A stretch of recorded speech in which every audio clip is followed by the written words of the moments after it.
Okay, so good morning, everyone. My name is Lorraine Cunningham, and I'd like to welcome you to TransLink's December 2023 open board meeting. Thank you to all of us for joining us virtually today. And at this time, I'd like to call our meeting to order. I'd like to start by saying that we respect the Indigenous nations within Metro Vancouver and acknowledge all the First Nations, Inuit, and Métis people for their continued resilience, sustainable stewardship, and as active members of our community for generations to come. We recognize that in planning and managing the region's transportation system, we have a role to play in supporting reconciliation with Indigenous peoples. I'm excited to share for the first time that live captions are now available feature for this meeting. Those tuning in who wish to turn on live captions can do so in their YouTube player by clicking on the CC icon that's on your screen. We're proud to offer this new feature that will make watching these meetings more accessible for everyone. So the first order of business that I'd like to talk about today is I want to thank Karen Horcher. Karen is a board member that has served for a term of 6 years, and that term is coming to an end at the end of this month. We truly appreciate your unwavering commitment, Karen, and dedication to advancing a region built on transportation excellence. For your years of service, we appreciate and we wish you nothing but the best for all your future endeavors. I'd also like to welcome and introduce Gordon Harris. He's the newest member of our TransLink board, and he begins as a member of the board in 2024. I will provide a full introduction in the new year, but in the meantime, I'd like to extend a warm welcome to Gordon, who joins us as an observer today at this meeting. So we're going to move to our agenda now. And before we proceed, are there any items in the consent agenda that a director wishes to remove from consent for discussion? Seeing none, we'll keep the consent agenda as is and intact. And I'd like to call upon Karen Horcher, who will present our safety minute for the day. So Karen. Thank you, Lorraine, and good morning, everyone. So it's that time of year where you're likely to be out and about running errands, visiting friends and family, going to and from work and various different requirements. And so it's just a little bit of a reminder to everyone, including ourselves, to take the time to consider the weather and the time of day that you'll be moving around in our region. As it gets dark incredibly early at this time of year, if you know you might be coming home in the dark, and especially if it's raining, try to make yourself as visible as possible. So things like a dark coat, you might enhance it with a light scarf or a light colored cap, or alternatively an umbrella. If you're using an umbrella, if you can find one that's a light color, that's always helpful. Reflective ribbon or tape added to your pant legs or to your boots or to the sleeve of your jacket. And if you happen to have a safety vest at home that you can borrow from someone and slip that over your coat, that's also an option. One other thing that you might consider is a small flashlight on a lanyard around your neck. As you cross in an intersection where it might be quite dark, you can turn on the flashlight. It can help you see the transition between the crosswalk and the pavement, but it can also make you more visible. And if you find yourself in a dark area under a tree, you can always turn it on and get better visibility on on what's ahead of you. The other thing I would mention is if you have a bike light and you're not using your bike in the winter months, you might put your bike light on your knapsack or again on a lanyard or clip it to the front of your jacket. And that helps to make you more visible in the winter. And the last point I wanted to make as a bit of a reminder, try to make sure that your vision isn't impaired by a low hat or a hood when you're walking so that you have good visibility all around you and you can see vehicles or other pedestrians or bicycles. So that's it. Stay safe and enjoy the holiday season ahead. Thanks, Lorraine. Thanks very much, Karen. That was great. Lots of good tips for that we need to be mindful of. So we have a lot on our agenda today, and so let's proceed to the public delegations. And the first delegate is Jean Swanson. Jean, given that you're our first delegate, I just want to remind all the presenters that are going to be speaking to us today that we've allocated 5 minutes, and I'll give you a notice 1 minute left in your presentation, and if you're continuing to talk, I'll just say it over top of when you're speaking, not to be rude. I just want to give you a notice that your time is coming to an end. So Jean, are you with us here today, and would you like to begin your presentation?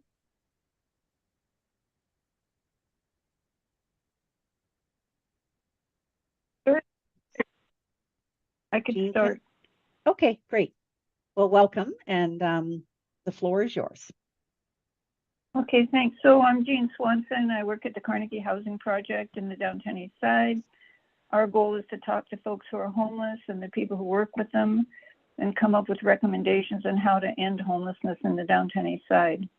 We have 3 sets of recommendations, one for winter, one for the upcoming provincial budget, and for the longer term in all 3 levels of government. We've listened to or done interviews with about 90 people on the street and people in about 10 low-income serving groups, and held 3 town halls with over 60 people each. One of our short-term recommendations is to have more shelter spaces. There are about 1,000 fewer shelter spaces in Vancouver than there are people who are homeless.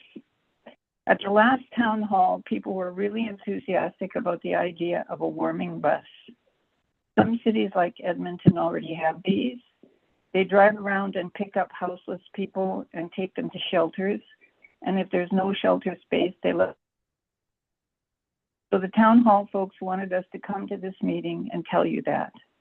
You'd probably have to get some help from the province with funding, but it would be a way to save some lives this winter. Last Monday, when we had our atmospheric river, there were only 50 additional shelter beds open in the downtown east side.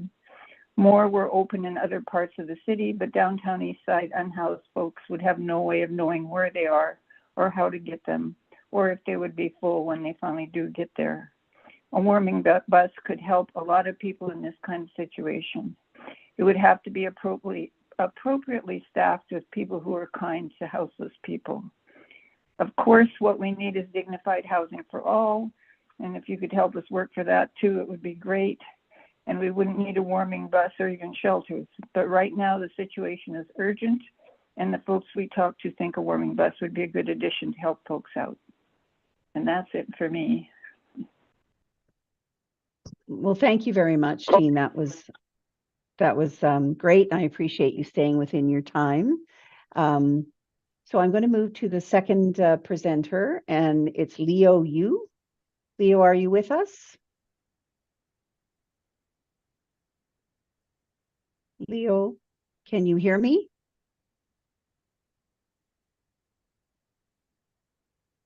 So while we're looking for Leo, is Wendy here? Wendy Cook?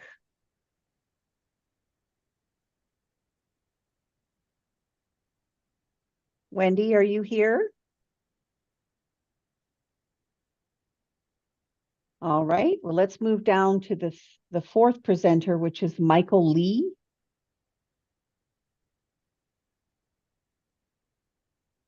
I think we're having some technical issues. Jennifer, are you able to see whether any of these presenters are here?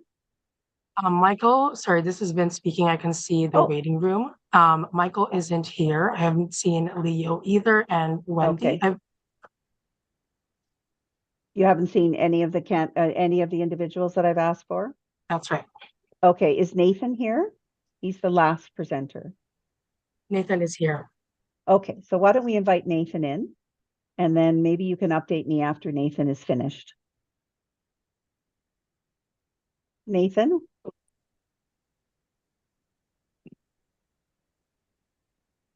Nathan, can you hear me?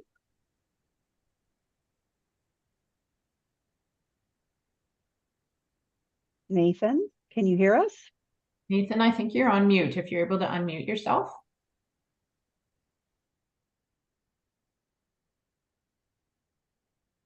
Nathan, are you there? Hello. Hello, Nathan. Welcome. Yes. Welcome to the TransLink. Okay, well, Hello. Hello, Nathan. The floor is Hello? yours. Oh, you hear me okay? Yes, we Technical do. problems are because I don't know what's happening because I was disconnected and then I had to reconnect again and so forth. So Okay, there must be some problems. Nathan, we can Is hear Mayor you. West and Mayor Hurley there? Yes. I They're don't here. see So them you, on the screen. I don't see Mayor but they, West. Oh, but yeah, they he are, is. they Oh, are I here. see. So if you could I don't know, start, that Mayor would be great. Hurley. I wouldn't He miss just it got for back the from the world, UK. Nathan. He can tell you about the freeze on the transit fares in the UK. That's what Okay, we so need. Nathan, you have 5 And minutes. So if you can start your okay, presentation, please. well, Okay. at the last board meeting, I spoke about on September 27. I talked about the trolley buses, and I did get a nice letter from CNBC CEO Michael McDaniel, providing information that I already knew. But however, I asked him for a meeting, either himself or any staff person, and I never got a reply. I've left numerous telephone messages for Coast Mountain Bus Company staff, and they never return any of my calls. You have to understand that the trolley buses are very important as they carry 25% of the riders. Now I'm going into the CEO report on page 5 and 6, where he's recommending an online in-person instead of in-person meeting to discuss changes to the bus service serving Stanley Park, West End, downtown, Chinatown, downtown East Side. Your new CEO and staff do not know that the West Enders are very concerned about any changes to bus service and bus stops. Back in 2019, for a proposed cancellation of just one bus stop on Davie, around 100 people showed up. The CFO approved only an online survey, which is not enough. Ask him how transit changes are done back at his home in Baltimore. There is no way they'll do that like here. And he can tell you that. The city of Vancouver and TransLink have caused lots of problems to the area. This area has the highest transit ridership per kilometer of route and per capita. In case you do not know, number 99 is not the top route per kilometer. It is the combined routes of 5 and 6 that are the top route in Metro Vancouver.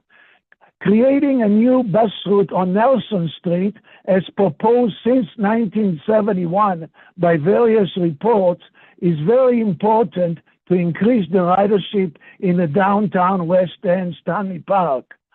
The next item is about your budget, and I am asking you not to approve the budget and the transit fare increase in 2024 until after the BC government announced its budget in February 2024.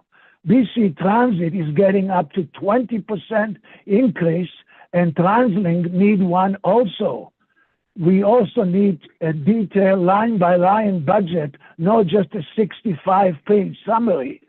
Detailed budgets are available at all municipalities, and we need to change the virtual meeting into hybrid meeting, like everybody else has been doing in the province.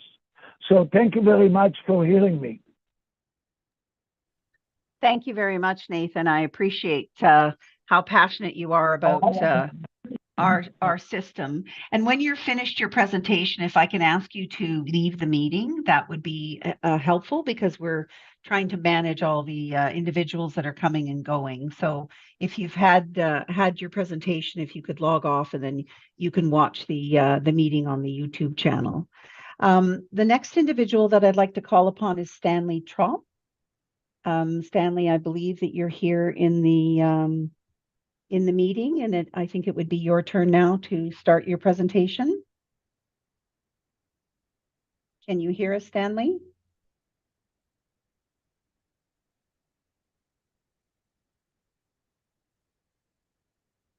We'll just give Stanley a minute to join or come on to the call live, because I know I've been advised that he is here. Okay. Some technical problems here. We can hear you now, Stanley. Thank you.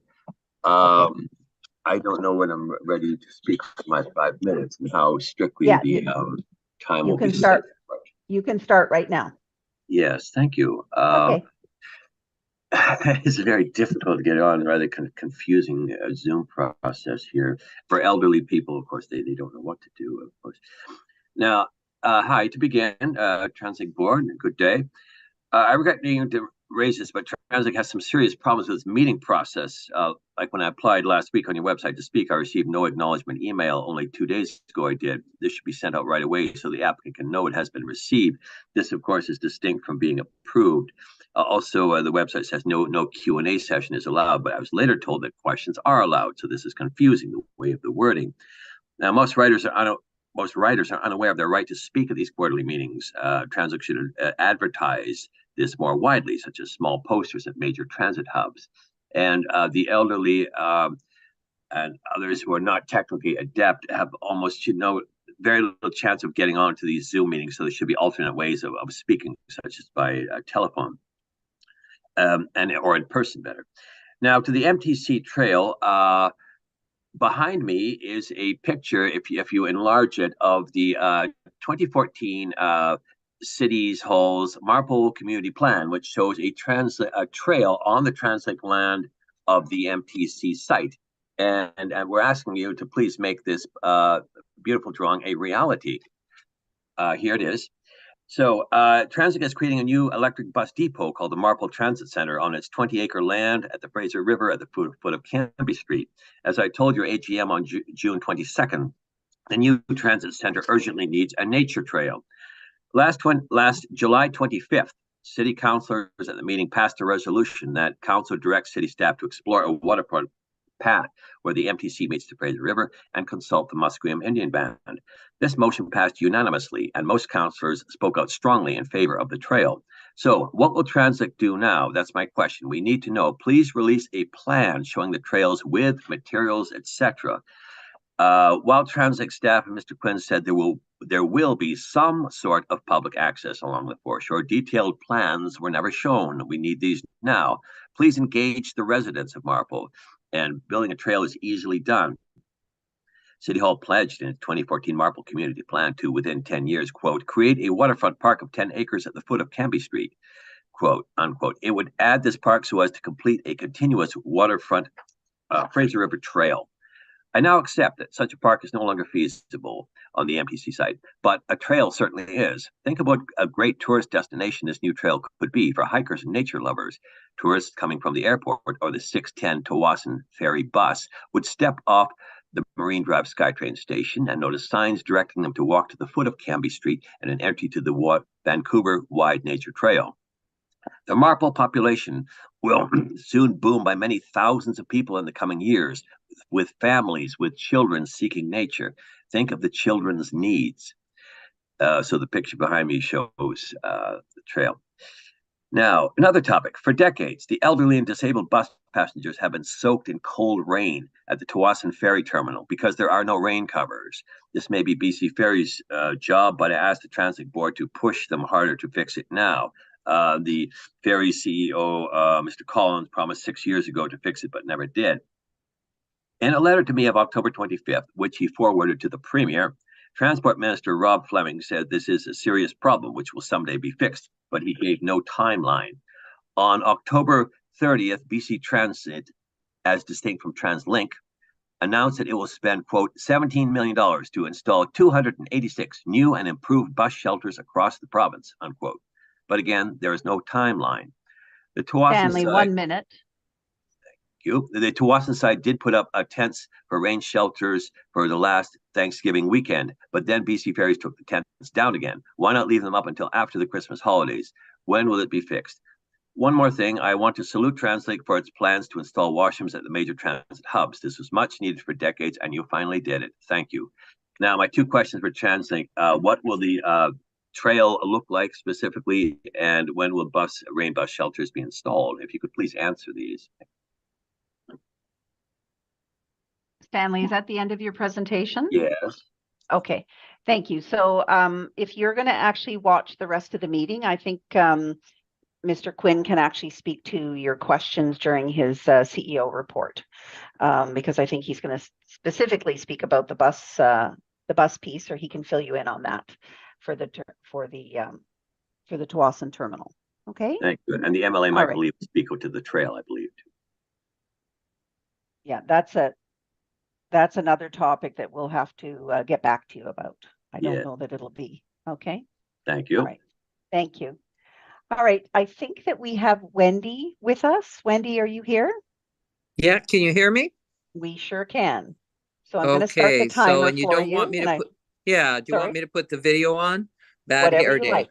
No, Okay. you look great. Okay. Uh, There's your 5 minutes. Nice to have you Okay, with I us. will start.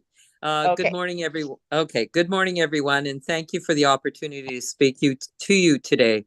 My name is Wendy Cook, and I'm here to speak on behalf of the Save Our Handy Dart Coalition from the perspective of a handy dart riders.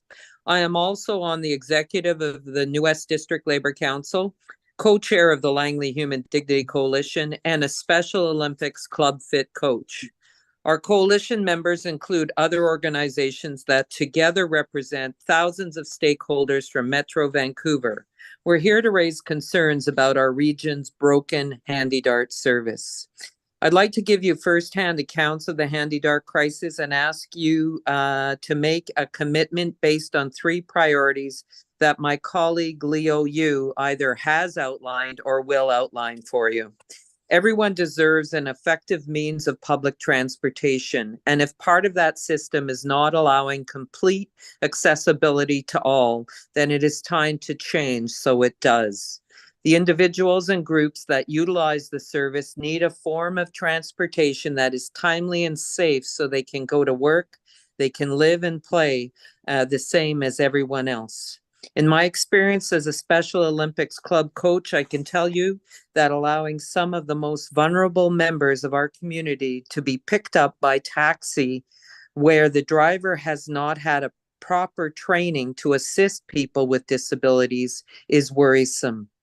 Taxi drivers are not held to the same safety standards as handy dart bus operators. For example, one of our Special Olympics athletes was asked out for coffee by a taxi driver as she was being driven home. Handy dart bus operators go through 4 weeks of intensive training, pass vulnerable sector checks and drug tests, and are highly scrutinized by their managers. Taxi companies do not offer anywhere near the same level of training or accountability when working with people with disabilities. Timelessness has also been an issue, and it is not unusual after an activity that handy dart patrons wait for up to an hour to be picked up. From the riders, on a personal note, many of us have given up on handy dart. They seem reluctant to come to Aldergrove. We tried it for our son to go to work in Gloucester, and the service was hit and miss whether they would even commit to picking him up, even when there was another rider going to the same place. Being on time is kind of misleading. Taxi drivers have been 90 minutes early to pick up our son at home and tried to pick him up at work so early that the taxi driver left without him before he completed his shift. Every time our daughter calls, she is put on a wait list, even if it's a week in advance. I would also say that at least 90% of the time she is in a Wally taxi. These firsthand accounts are unfortunately just a few examples among many alarming stories. Our coalition members have spent countless hours on the front lines engaging with handy dart riders, caregivers, clinical and program staff. And we can tell you beyond dispute that safety and service quality has been steadily declining for years. We also know that handy dart contractors struggle to recruit and retain enough staff, resulting in higher than average turnover rates, completely inadequate service levels, and substandard working conditions. Our coalition members can personally attest to the erratic and chaotic work environment at a time when the market requires employers to compete for qualified workers. Far from rising to the competition, Wendy, contractors 1 have minute. increasingly relied on the uses of taxis to fill routes, with the latest quarterly figures at 23% of all trips. TransLink original pledge was to limit taxi trips to 7% or lower. This surge in taxi use has had real consequences on the safety of Handy Dart users.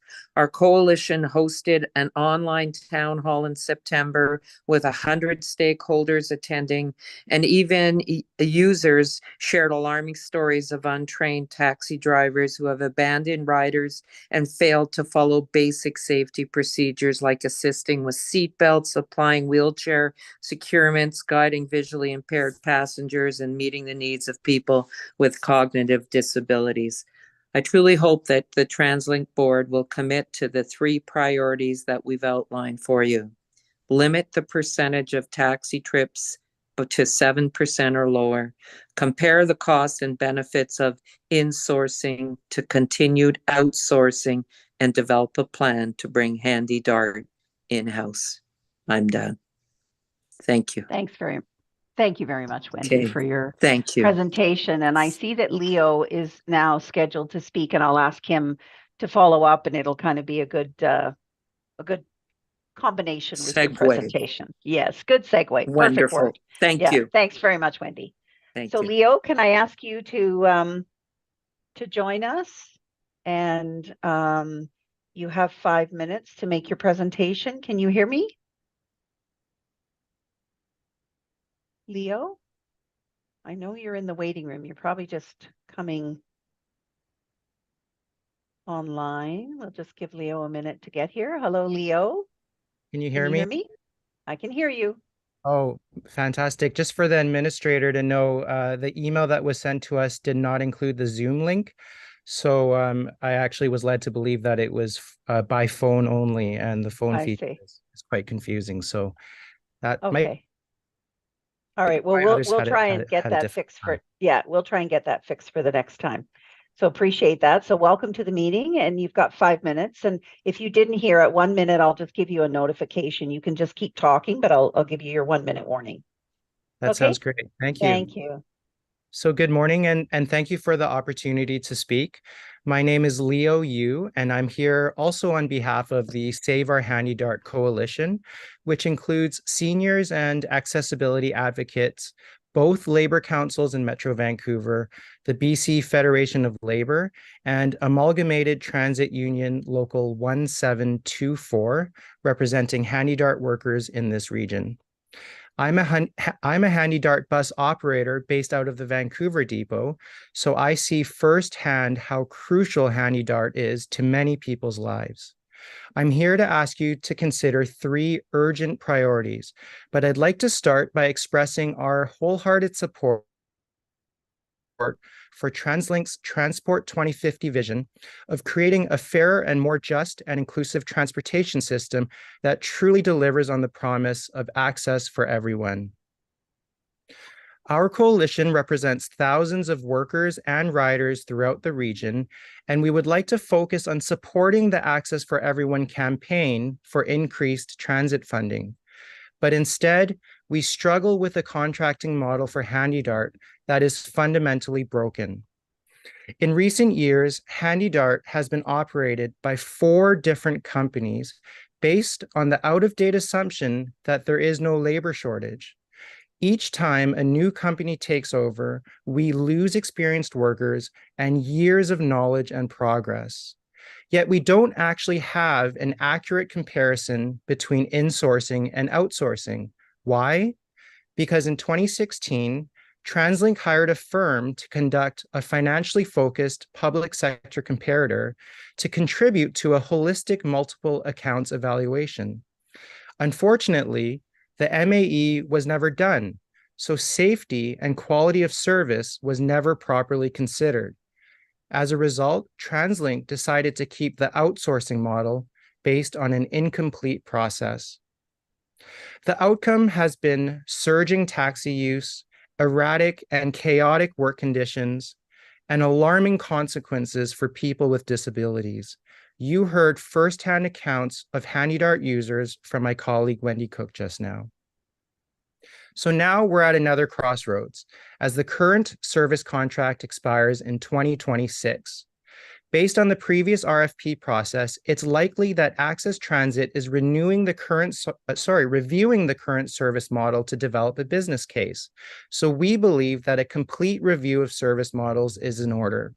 We all know that Metro Vancouver's aging population means many more people will be relying on paratransit in the coming years. We also know that stability and good working conditions are needed to retain skilled workers. So as a public subsidiary, HandyDART could also speed its transition to electrify the fleet with permanent operations centers, like we've seen with the new Victoria Centre, with room to double their HandyDART fleet. So how do we move forward from here? The Save Our HandyDART Coalition would like the TransLink board to commit to 3 priorities. Number 1, fulfill TransLink's original pledge to limit the percentage of taxi trips to 7% or lower of total HandyDART trips. Number 2, develop and conduct an unbiased public sector comparator with the full participation of HandyDART riders and workers to compare the costs and benefits of insourcing to continued outsourcing, as TransLink had promised in 2016. And number 3, develop and implement a plan to bring HandyDART in-house as a subsidiary of TransLink, including seeking provincial and federal funds for permanent facilities for an expanded and electric HandyDART fleet. So far, we have support for these 3 demands from Langley City Council, Burnaby City Council, and the Mayor of New Westminster. We hope to have a positive response from you soon so we can devote more of our energy to campaigning for increased federal and provincial transit funding. Thank you. Leo, thank you very much for your time and for your dedication to the HandyDART system. We really appreciate it. So if you can log off now, I've got one more presenter that's going to speak. So I'm going to ask Michael Lee to join us, and he's our last presenter for the day. So Michael, can you hear us?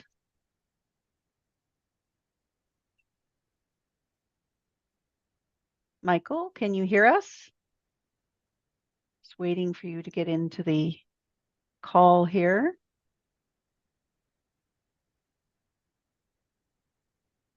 Michael, can you hear me?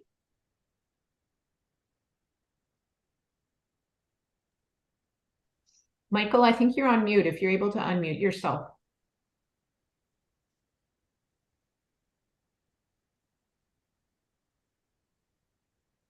Michael, are you there? Chair, I see him in the meeting, but I think he's muted. I know, and we can't unmute him. Is that correct? That's correct. Yeah. Michael, can you try and unmute yourself so we can hear you? There, I think you're off mute now. Can you hear me? Okay, yes, I can. Okay. Welcome, Michael. So you've got 5 minutes. I'll start. Yeah, we can hear you. Okay, so you can start your presentation now. Thank you. Okay.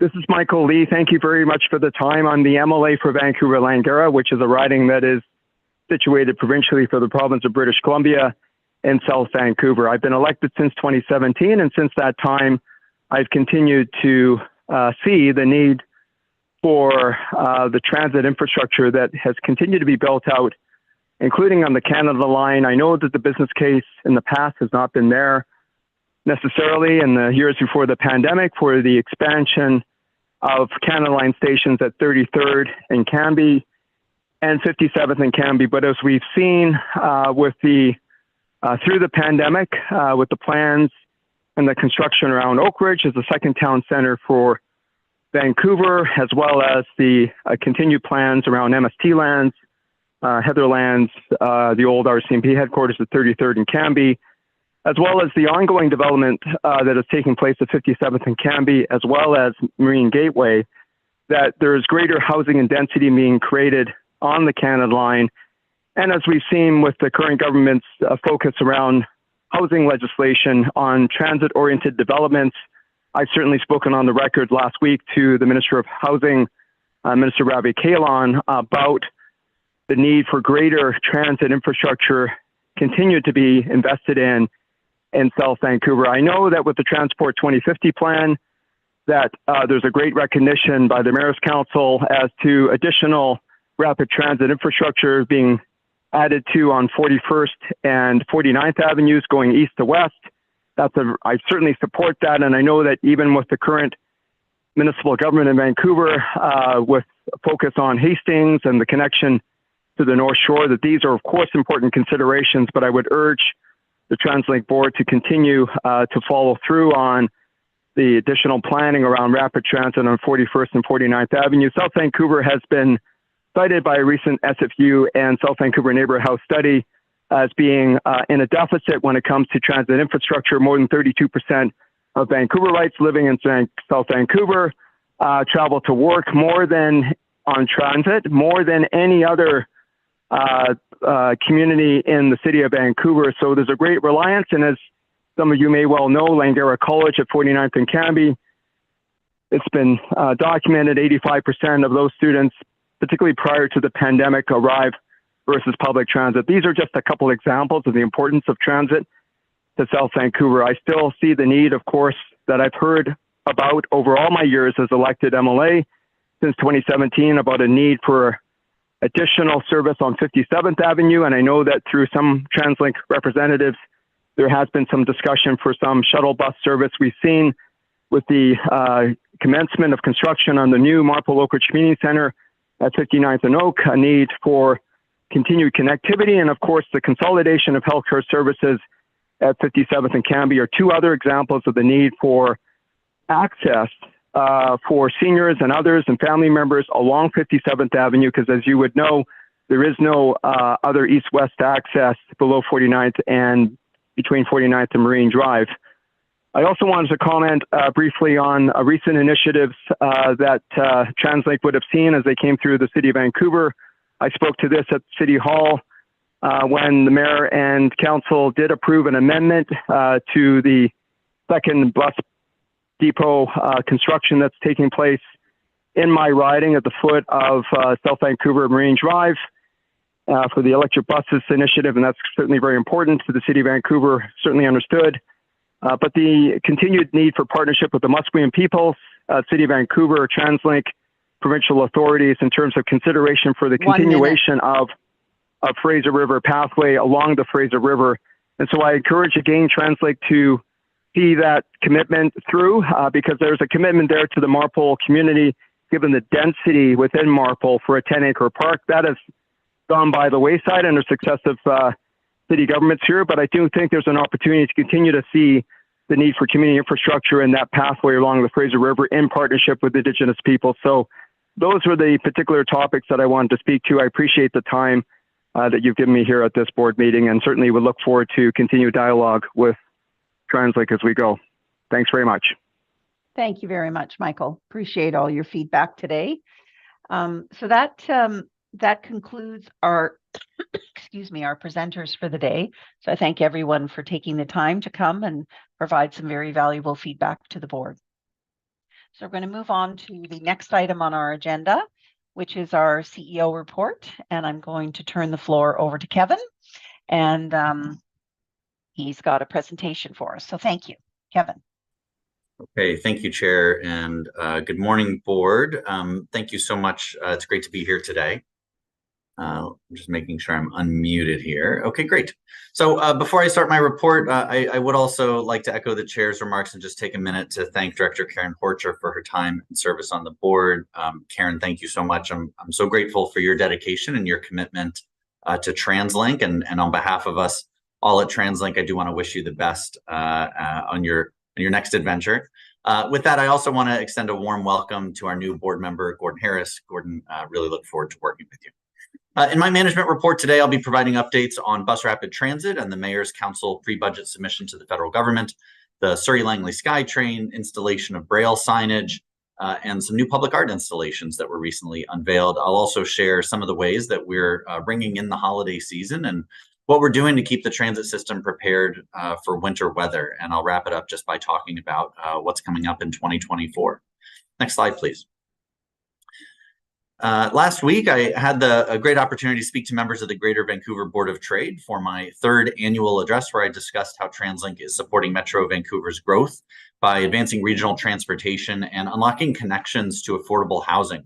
I also spoke about how we're welcoming newcomers to our region and the role that TransLink plays in supporting that journey.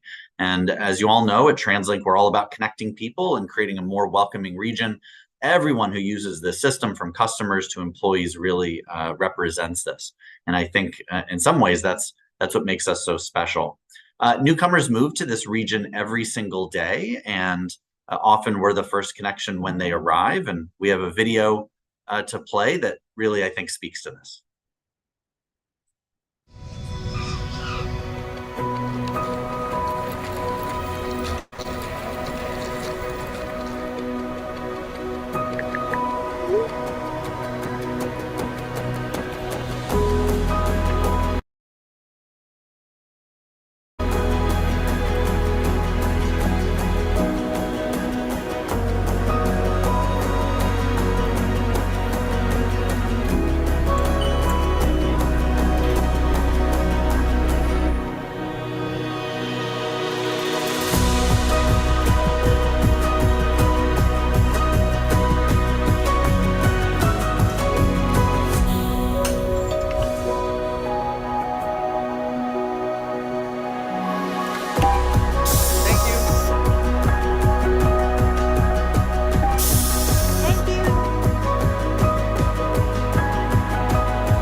I think that video really speaks to how vital TransLink is to our region, and is a lovely video our team put together.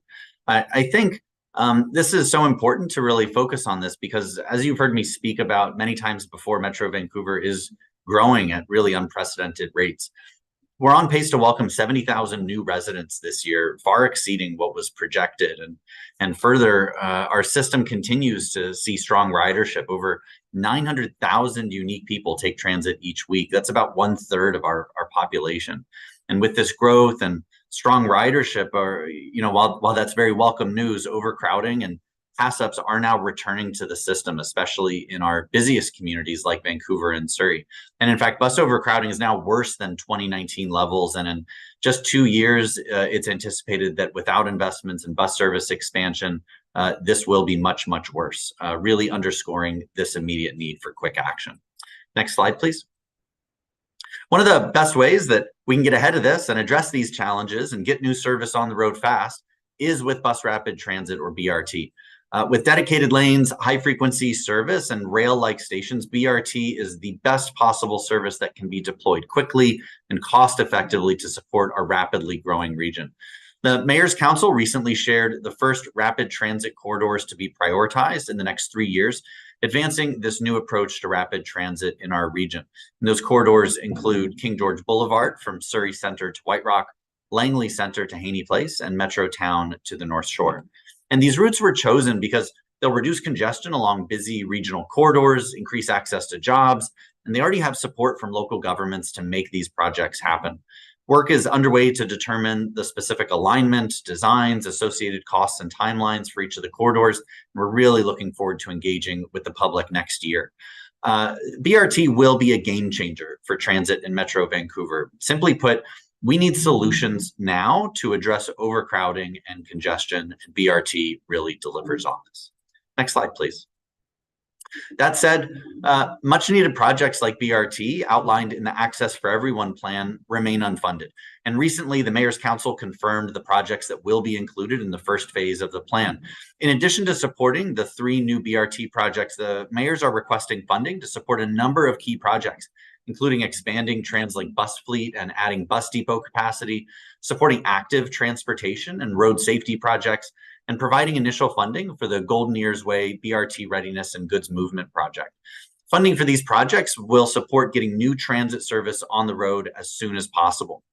But more than just securing funding for these projects, we know that we need a better, more sustainable way to fund transit going forward. And so the mayors also approved a submission to the federal government calling for them to join the region and the province in developing a new funding model for TransLink. Our current funding model directly impacts our ability to expand services and meet the demands of our growing region. And that's why we're asking all senior levels of government to help establish a new sustainable funding model that will allow TransLink to maintain and expand transit service for years to come. Next slide, please. I'm excited to share that the Surrey-Langley SkyTrain extension is one step closer to becoming a reality. The 8 station names along the route were recently unveiled, and reflecting the unique landmarks of the region and chosen with customers in mind. The names are logical and easily identifiable, ultimately making it easy to navigate the system. I do want to thank the elected officials, community leaders, and stakeholders whose collaboration and partnership have been so invaluable throughout this process. The first rapid transit expansion south of the Fraser in 30 years, Surrey-Langley SkyTrain will provide high quality and low cost transportation connections for customers across the region. Major construction on the project is expected to begin next year, and once complete, Surrey-Langley SkyTrain will transform transit for commuters south of the Fraser, moving in an estimated 62,000 people each day by 2035. Next slide, please. TransLink also plays an important role in ensuring that transit is accessible and inclusive for people of all ages and abilities across Metro Vancouver. And I'm proud to share that we've become the first transit network in Canada to install Braille signage across our entire bus system after completing installation at all 8,400 bus stops. These improvements greatly enhance accessibility for our customers who are blind or partially sighted by letting them know which stop they're at and which buses they're waiting for.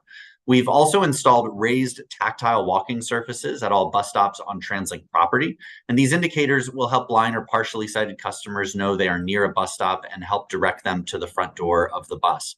A great transit system is one that is accessible for everyone, and projects like this make significant strides forward in making TransLink a welcoming system for all. Next slide, please. Our latest public art installation, titled Carry It Well, celebrates contemporary Black Canadian art and artists and Black presence in Metro Vancouver. Created by local curator Nia Lewis, the project brings together the work of 3 other contemporary artists, representing the largest exhibition of public art by Black Canadian artists in Vancouver to date.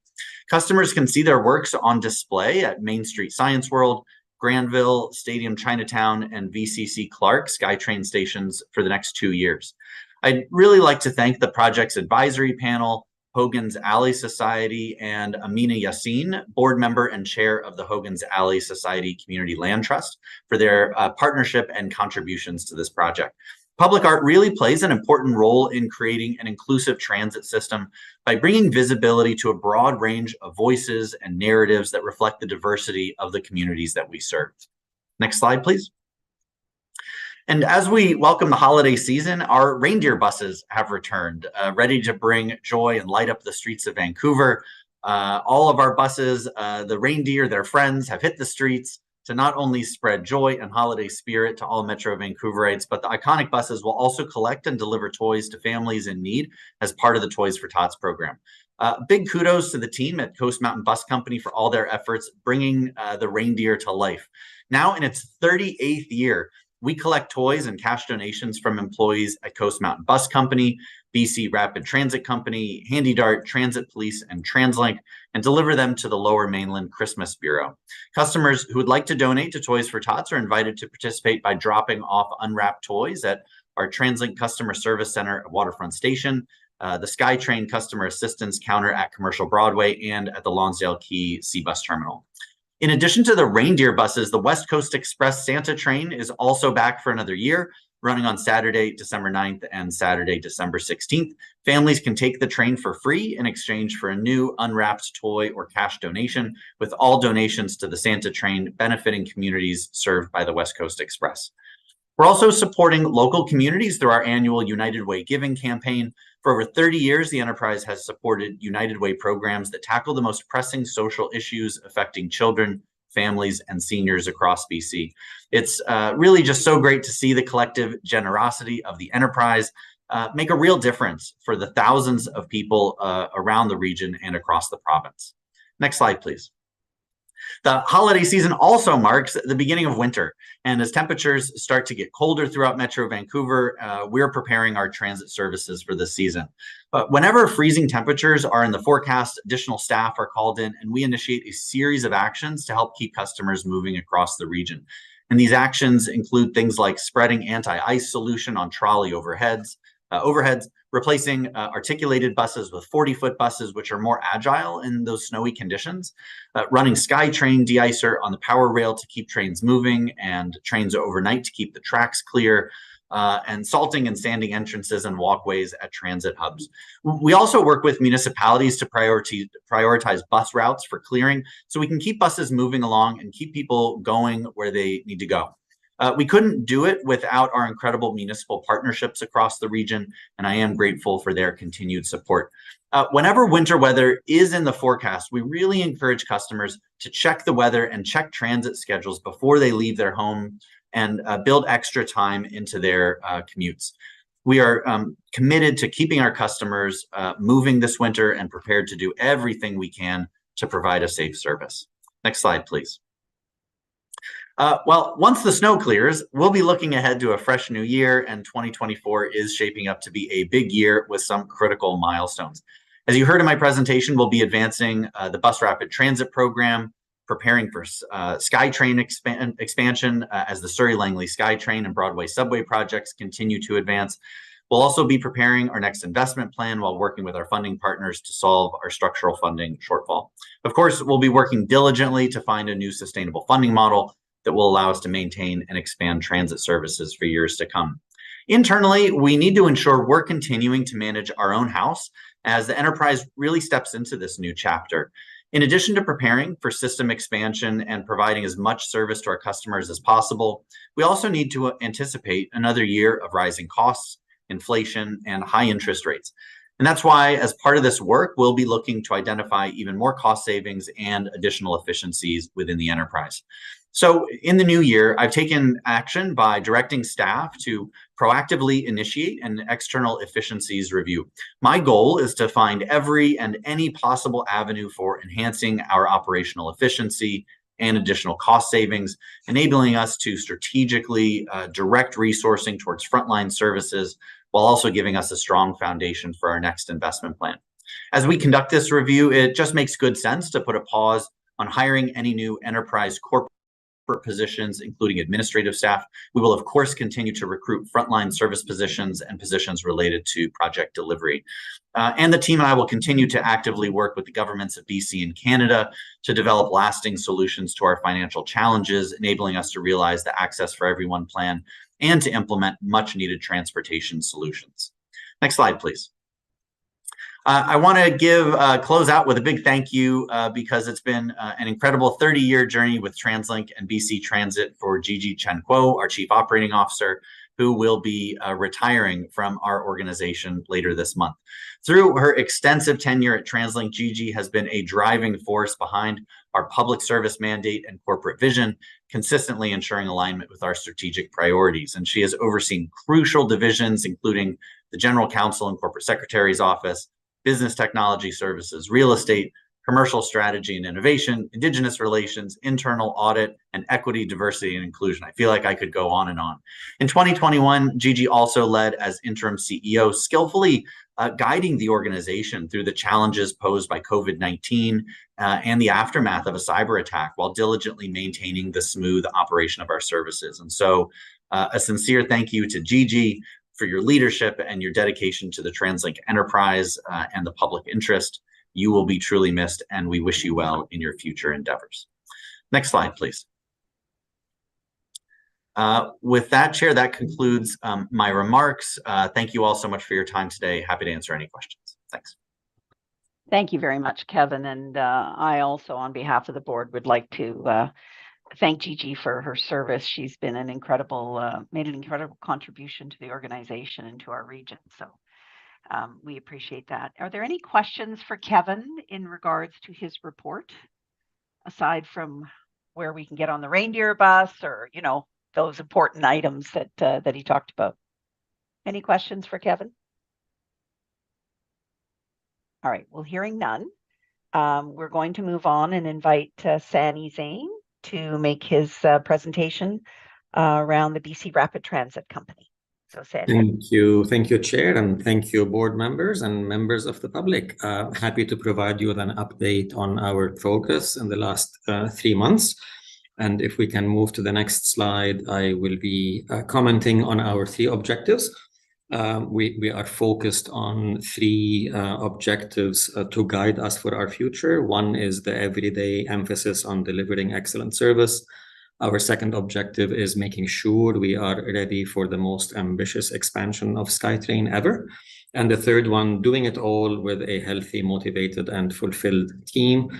And if we can go to the next slide, I will start with some of our service metrics. Continued good performance on all our metrics, delivering service on time, availability of elevating devices.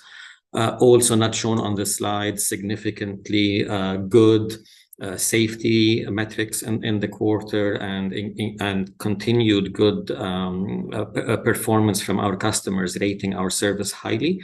And we often hear about how good our staff are at providing help where needed across the system. So kudos always to our frontline staff and helping us deliver on these metrics. Next slide, please. We hear from our customers and we hear from our staff that cleanliness matters, and it matters a lot at our stations. So very pleased to roll out in the last quarter a new pilot project to help us maintain cleanliness on the system. So customers can now scan a QR code and very quickly send a message to a centralized system, which will allow us to very quickly deploy staff and provide cleaning services where needed across the system. We're starting small with a couple of stations. If we get good results and we work out the system, we plan on expanding this to more locations in the future. Next slide, please. As Kevin mentioned, preparations are well underway for winter readiness. Everything from our end, from learning lessons from last year to enhancing our deployment of people and resources, to our timetables, to being ready for whatever nature throws at us. We always strive to do our best under difficult conditions and provide the best possible service under what could be very challenging environmental conditions. Next slide, please. We have other challenges, as the board is aware, across the transit industry. Supply chain challenges persist, and our teams are working closely with our suppliers every day. Our maintenance and procurement teams collaborate on identifying the bottlenecks. We are reaching out directly to suppliers and doing site visits to work with them on both the quantity and quality and deliverability of parts needed for our trains. This remains an ongoing global challenge, but we have mobilized our teams to do the best that we can and work through the challenges we are facing. Next slide. We, working with TransLink Media, we are getting the story out about the excellent work that our staff do to deliver excellent service. You see some examples on this slide. I want to particularly point out the lower right corner with the podcast that TransLink puts on.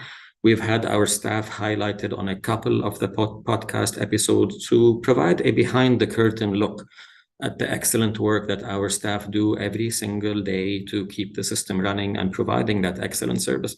The image there is a couple of our STAs and a manager in the STA group. And often we get the question, so what do the STAs do? And that podcast, if you haven't heard it, provides an excellent overview of what the STAs do to serve our customers every single day. Next slide, please. Moving on to our future readiness, very excited to see the new Operations Control Center taking shape. This facility is essential for us to be able to operate the Broadway subway project and Surrey Langley SkyTrain and future growth of the system. The photograph on the left is what the building looks like in late November. The photograph on the right is what it will look like when it's close to opening. Very excited in the last quarter to have a virtual reality device, which is now allowing our control operators to see their future and to see what the new room would look like. And it's been very well received to have that almost tangible vision of what the new control center would look like. This tool has allowed us to further improve the design and the ergonomics of the room and is building excitement for what the future will offer for our control operators.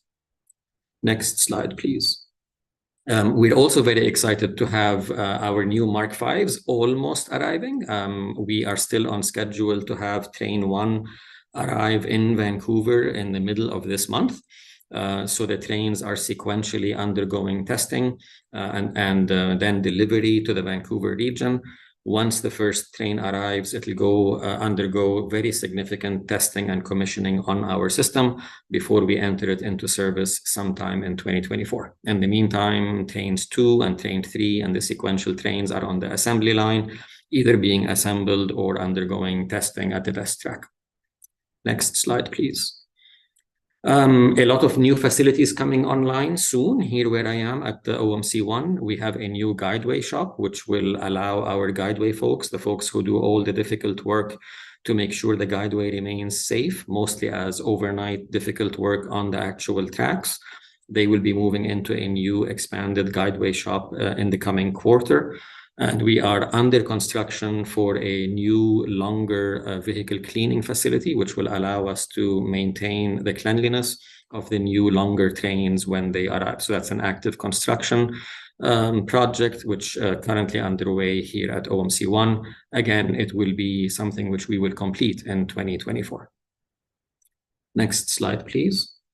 None of this work is easy. All the projects we are undergoing, be it the Broadway subway, Surrey Langley SkyTrain, the projects I mentioned, they all plug into a single system.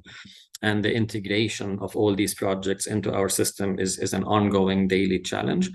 Our team works very closely with TransLink and provincial agencies like TI Corp to make sure that our expansion ultimately is integrated into a single seamless experience for our customers.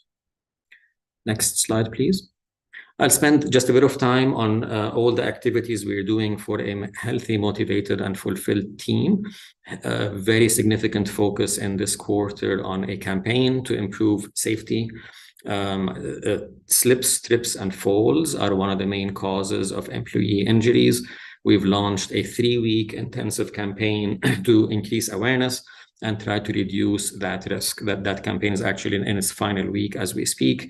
A like full-on press to increase awareness, increase the mental approach to slips, trips, and falls, and to help our teams recognize the risks and work their way towards preventing injuries caused by slips, trips, and falls. Next slide, please. We can only do what we do with a significant training effort. As a specialized technical company, we provide a lot of our own training. So we are upping our game in maintenance training and developing new programs and competency standards. That work is ongoing and will continue through 2024. We're also enhancing our training for our SkyTrain attendants, which we also all do in-house. So a significant effort going in on enhancing our skill set and helping our employees manage the system with our training group. Next slide, please. We, again, with our growth that's coming our way in the coming 10 to 15 years, we need to have a very healthy pipeline of talent.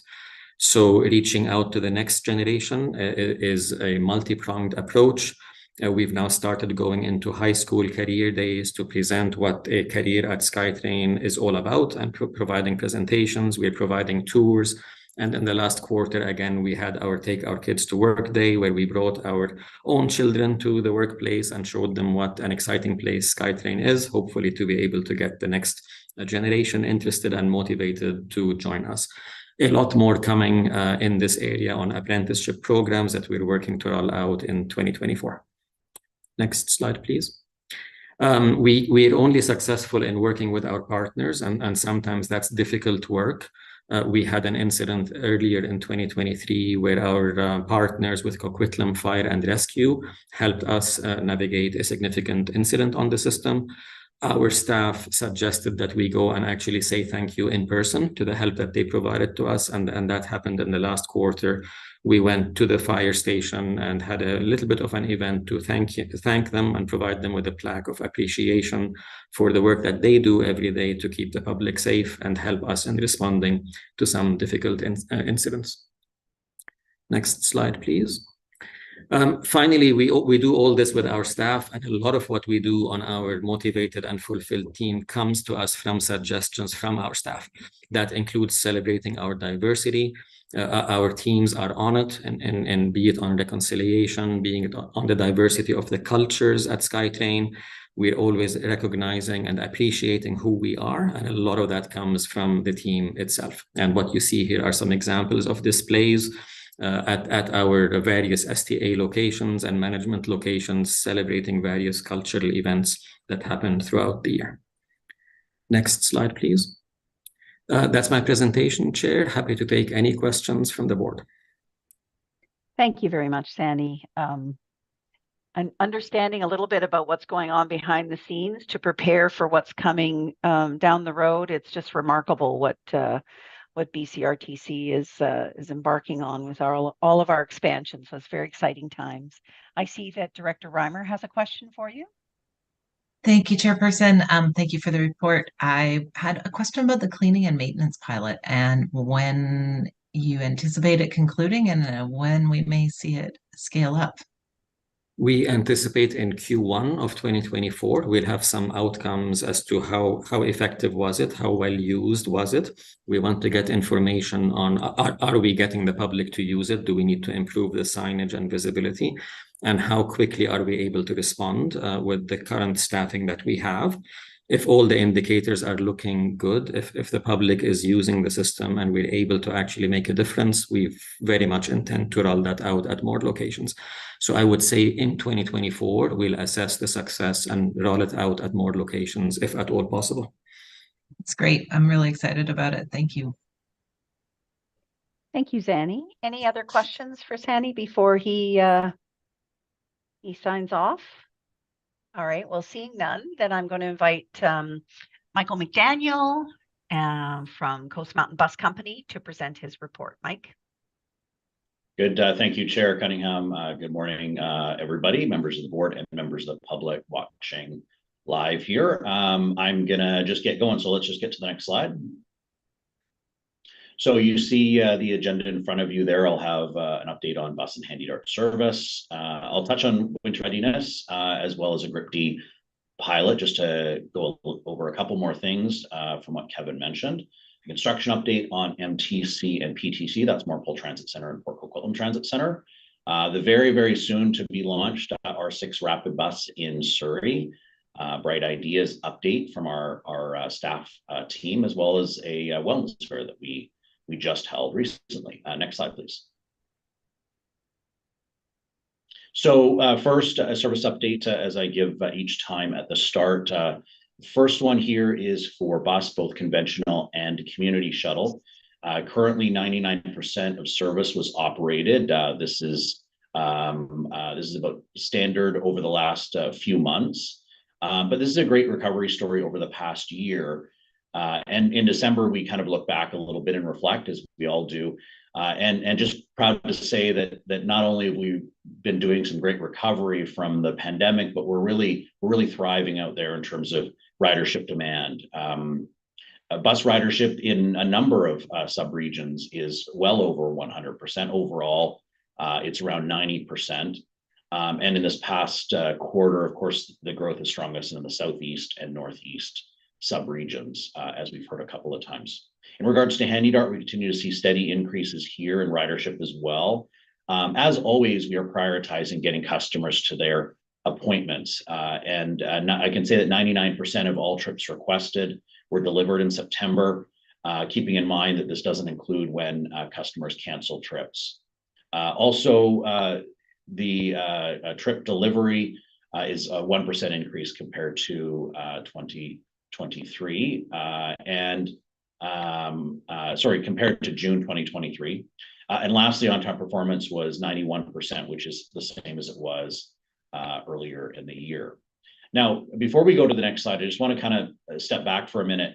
The charts that we show on ridership, service operated, on-time performance, these are all comparisons against ourselves, which is good, and we will continue to do that.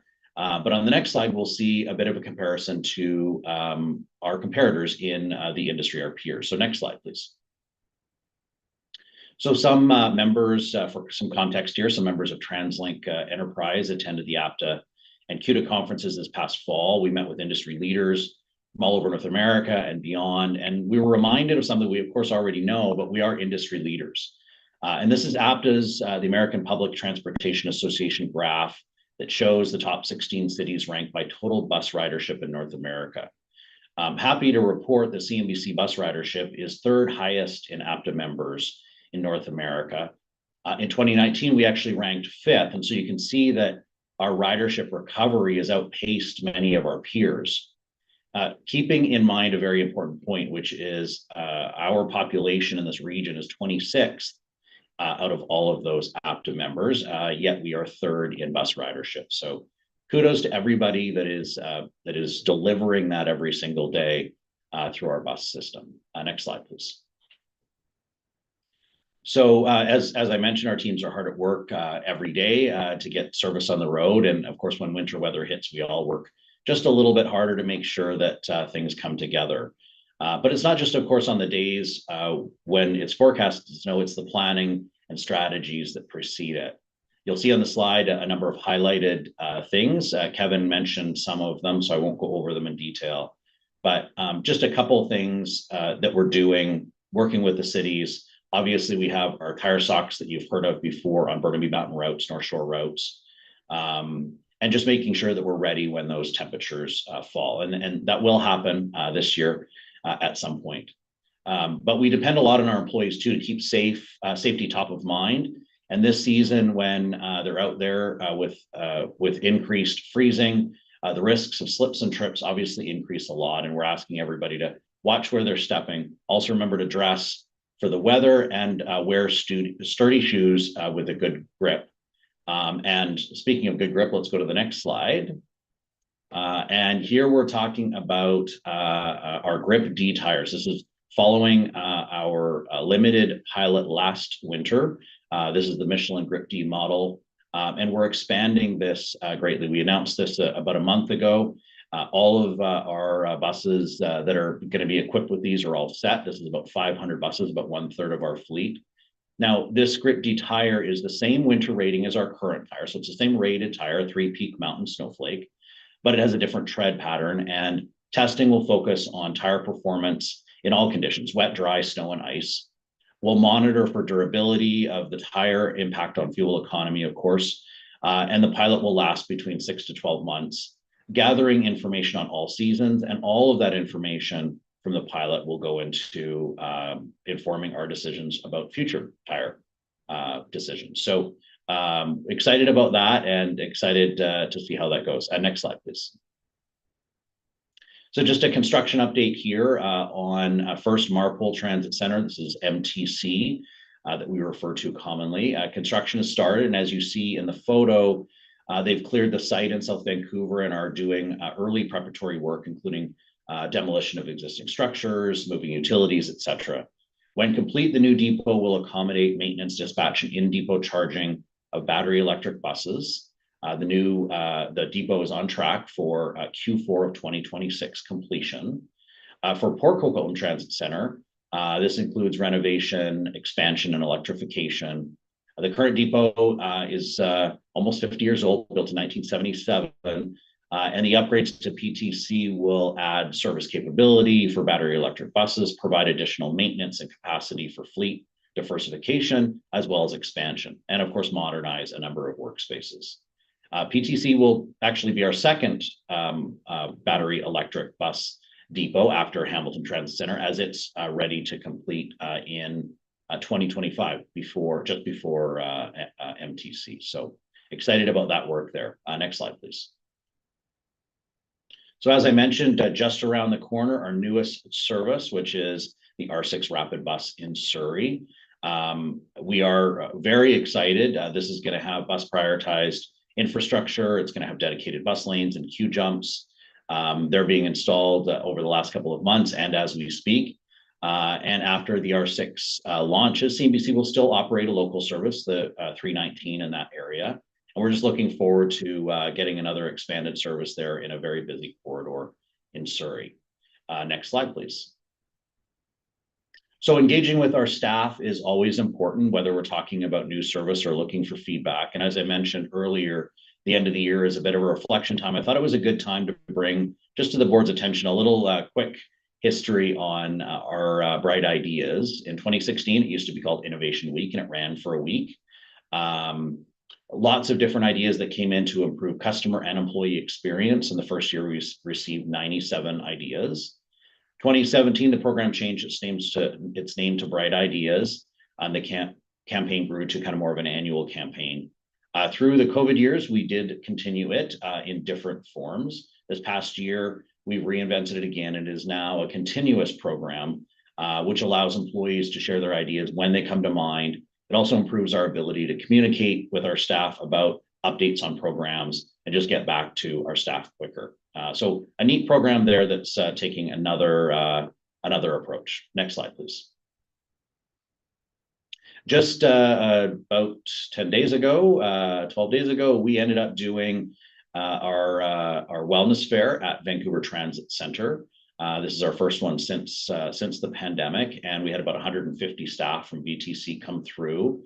The fair was organized by our manager of psychological health and wellness services in partnership with a number of internal stakeholders: Transit Security, CNBC HR, Occupational Health, EDI.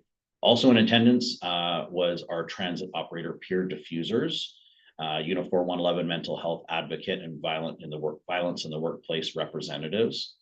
External vendors included Homewood Health, as well as LifeMark, an organization that provides blood pressure, glucose, and cholesterol screening, which they did for a number of staff that we had there.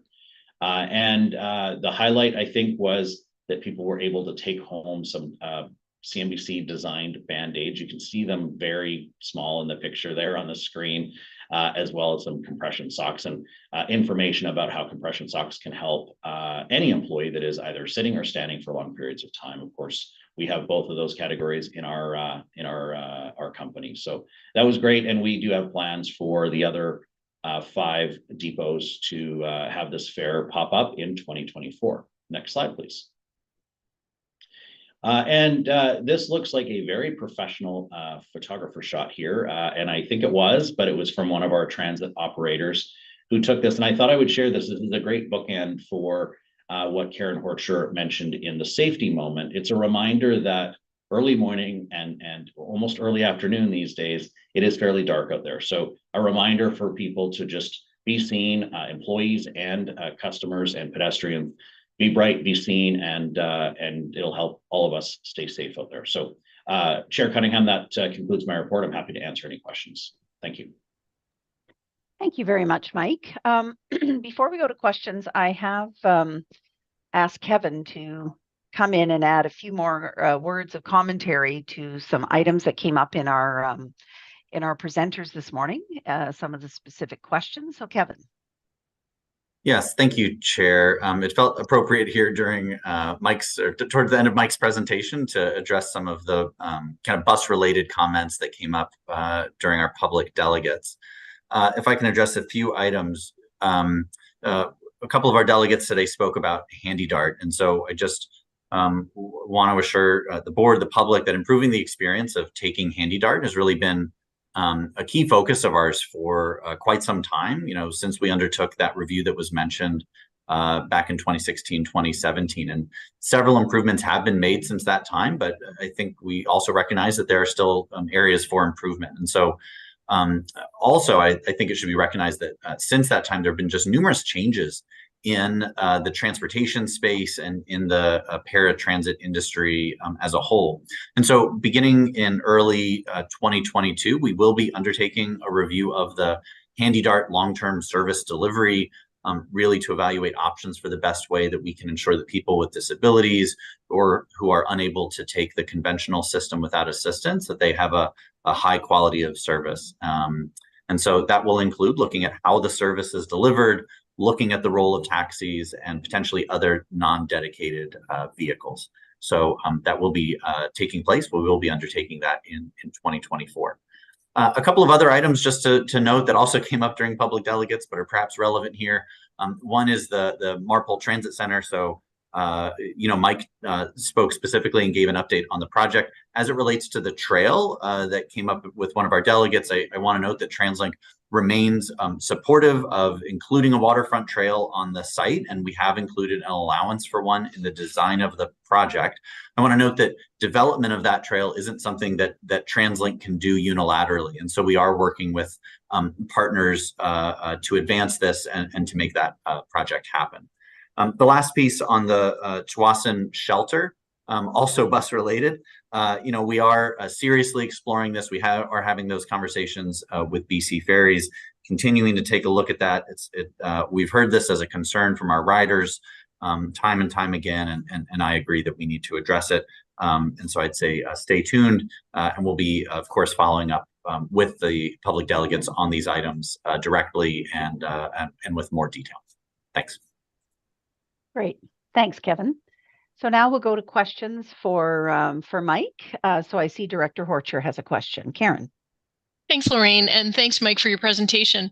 Mike, I'm absolutely thrilled to see the Braille being rolled out across the bus stop network, as well as the new surfaces. I think that's fantastic, and I actually want to commend everyone who worked really hard to get that done, as well as the Access Transit folks who I know provide a lot of input and perspective on it. So I think it's really great.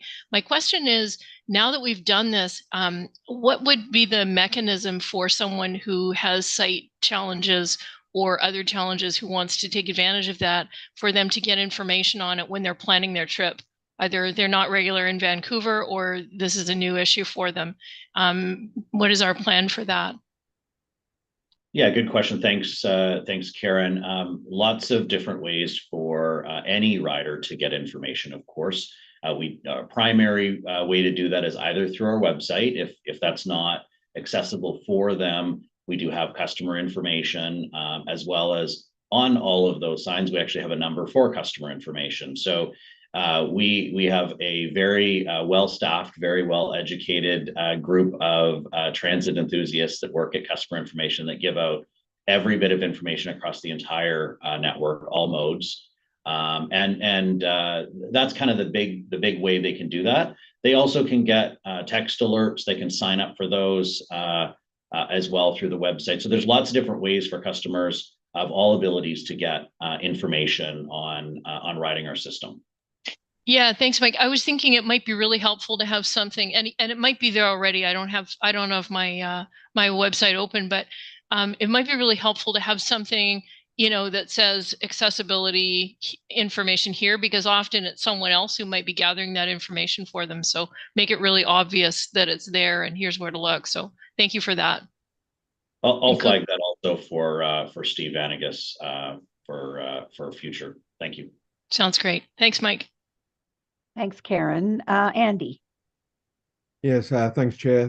Thanks, Mike. Thanks for the report. I got a question around the operator protection barriers, which I know we've been installing for a number of years now.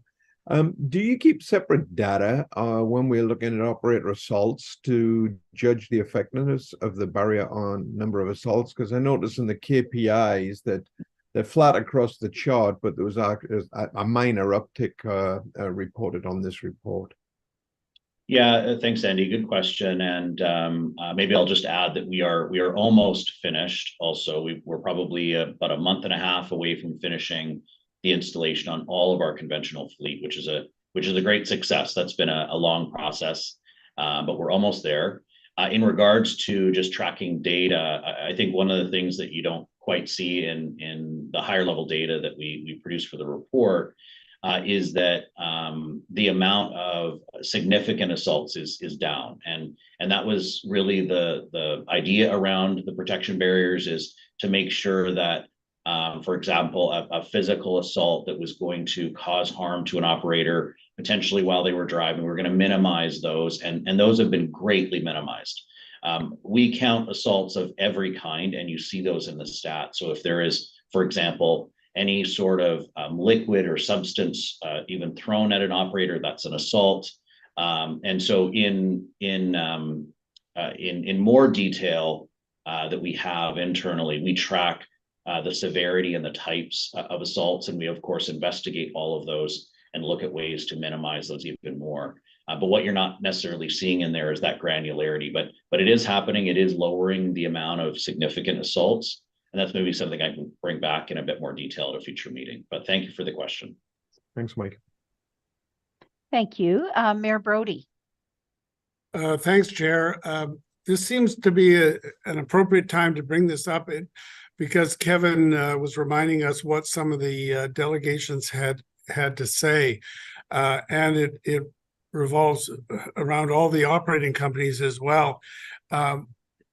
MLA Mike Lee needs to be reminded that when he's advocating for new stations, he's probably going to the wrong place, because as we've seen with many cases in the past, when there's infill stations because of growth and development, we get TransLink gets the growth and development to pay for it. So we saw this with the Gateway Station in Surrey. We saw it with the Olympic Village Station, or the Olympic Station in Vancouver. We're seeing it right now with the Capstan Station in Richmond as TransLink is building that. Coquitlam has an example where they pay for an extra station. In the future, we've got the UBC extension to the UBCX, and that's going to be paid for by development. So we're really doing MLA Mike Lee a favor by reminding him where he needs to go is to the development community and say, you've got to figure out a way to pay for that station if that's what you want because of the growth that you are contemplating. So I just wanted to make that point, and I didn't know exactly when to make it. Thank you very much, Mayor Brody. Any further questions or comments for Mike on his report? Okay, seeing none. Thank you very much, Mike, for your presentation. And I'm now going to ask Deputy Chief Officer Anita Furlong to make her presentation about transit police. Thank you. Thank you, Board Chair, Board members, mayors, and the public. I'm happy to give the overview for the Metro Vancouver Transit Police. Next slide, please. So I think you are well aware of our community safety officers. So I just want to give an update on that. Our first class of officers were in field training in September and October of this year, graduating on November 2nd, and they have now been deployed out onto the system and are working alongside our patrol squads. Our community safety officers have increased our visible presence on the system and are helping to enhance the safety of the traveling public. The second class of 10 community safety officers started on November 6th, and they are in classroom training. They will graduate and be deployed onto the transit system in early 2024. We are anticipating a third class of community safety officers to start in late spring 2024. Next slide, please. So our enhanced patrols and interagency cooperation, which is one of our operational focus. So our increased efforts in building back these relationships since COVID have allowed our transit police members to work with and conduct enforcement with the many partners of the TransLink operating companies, such as our Canada Line attendants, SkyTrain attendants, Transit Security, the West Coast Express, and Seabus attendants.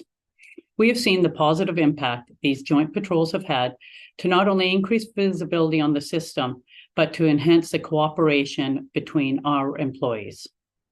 These collective efforts will become more and more important as we prepare for major events such as FIFA 2026, where interagency cooperation and communication will be essential to ensure system and rider resiliency and safety. Next slide, please. Provincial funding and joint agency projects. So the provincial government provided special investigation targeted enforcement funding with a focus to repeat violent offender intervention initiatives. So this site funding is an overall pool of resources. It allows for coordinated project with partners from the Surrey RCMP, Surrey Police Service, New West Police Department, Vancouver Police Department, and Abbotsford Police Department.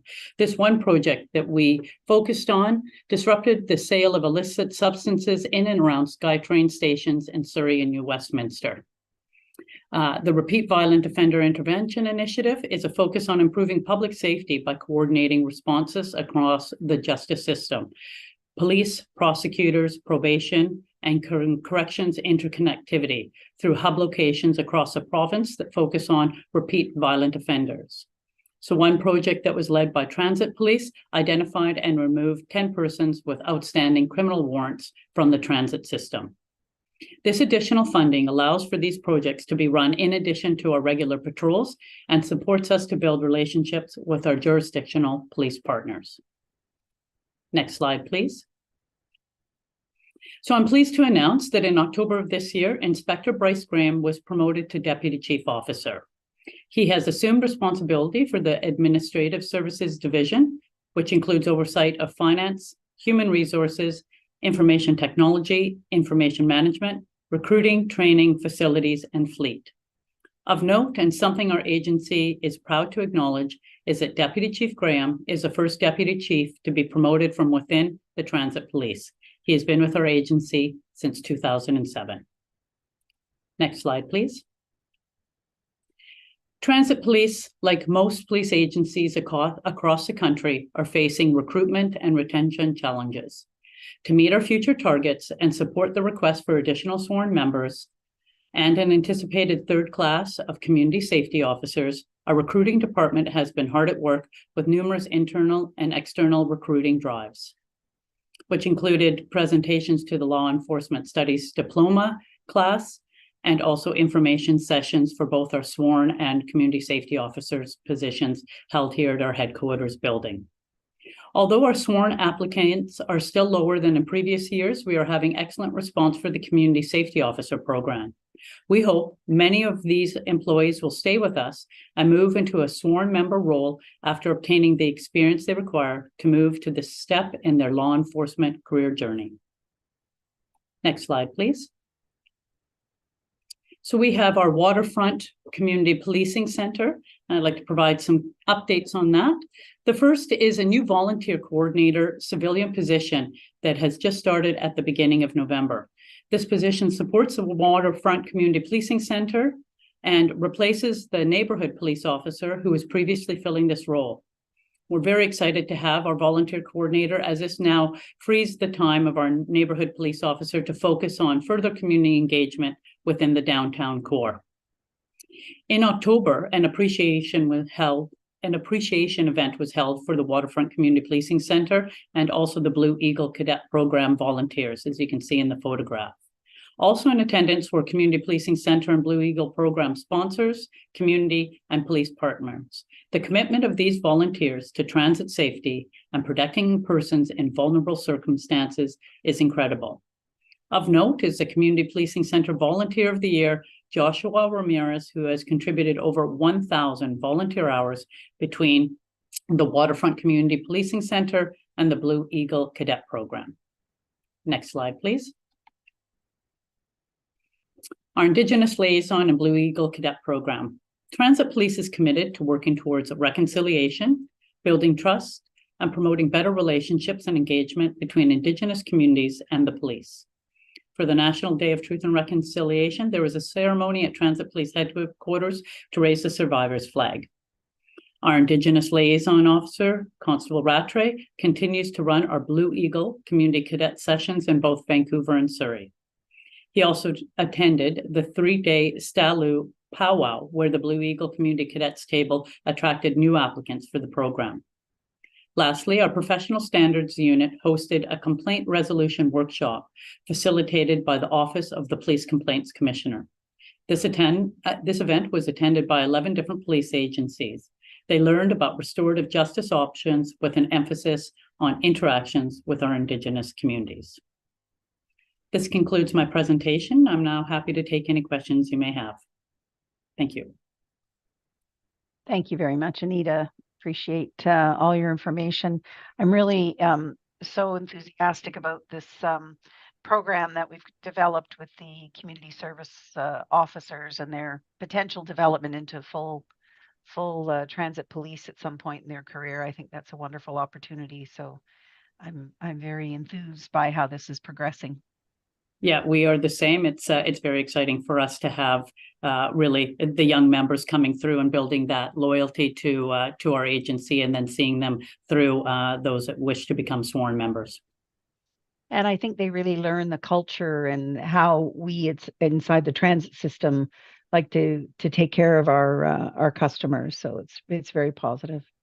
I see that Director Dollywall has a question. So Harj. Thank you, Lorraine. Thank you, Nita, for a great presentation. I just have a quick question around the texting number, that we put on the system. Yeah. Can you give us a sense of how well it's used? Can you give us a sense of whether there's increase or decrease in the number of reports using that texting, and is it effective? And maybe perhaps in the future we can get some stats just around that program. Absolutely. Yeah, I could, if I had enough time, I could grab the stats, but we could certainly provide those for you. The 877777 text number is very effective. We are really excited about always having this available to our transit riders, because they are able to communicate directly with our Operations Communication Center without actually having to verbalize things. And sometimes that is a difficult situation in the close proximity of, say, a SkyTrain car or a bus. So we have about I think it's about 6,000 text messages per month that we receive, and approximately, I would like to provide you the actual figures, but approximately 20 to 25% of those generate what we would call an occurrence. So that can be anything from just deploying our members to ensure that there's an issue, whatever the case may be, and then the file will progress depending on what our members or community safety officers find when they go to that location.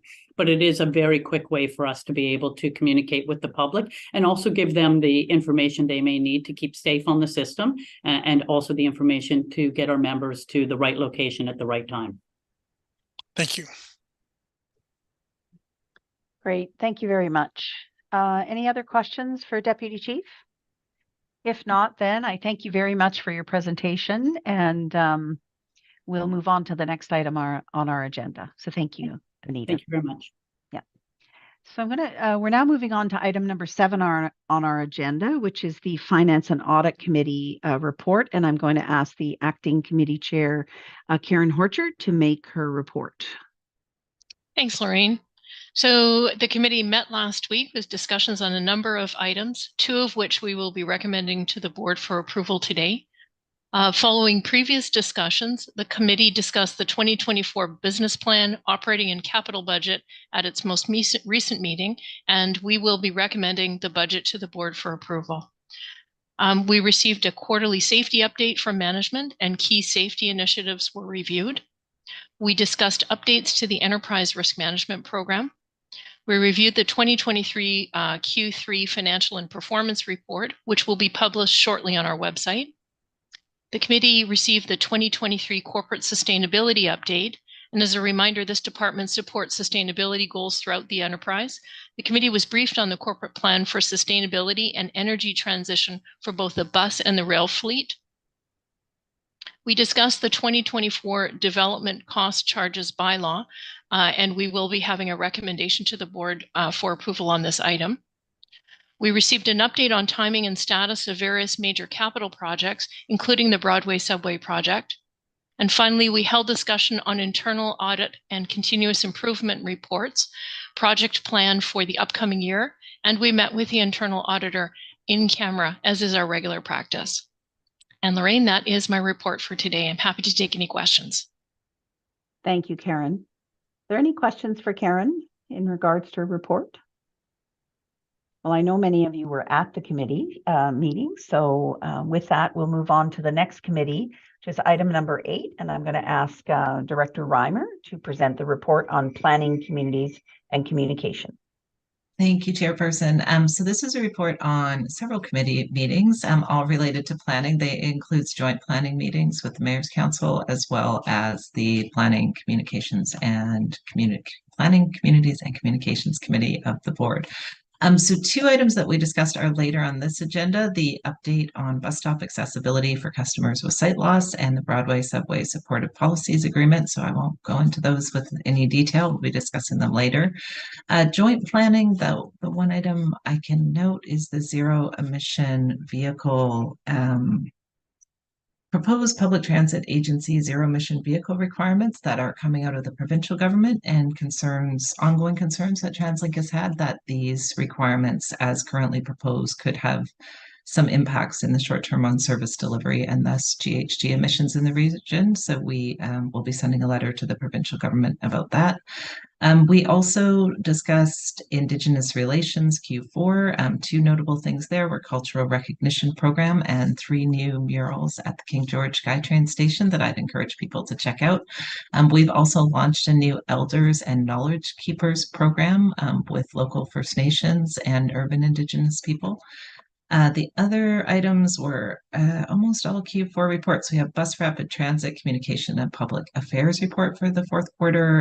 Of course, BRT is a major undertaking to introduce a new transit mode, so there's quite a bit of work being done on that.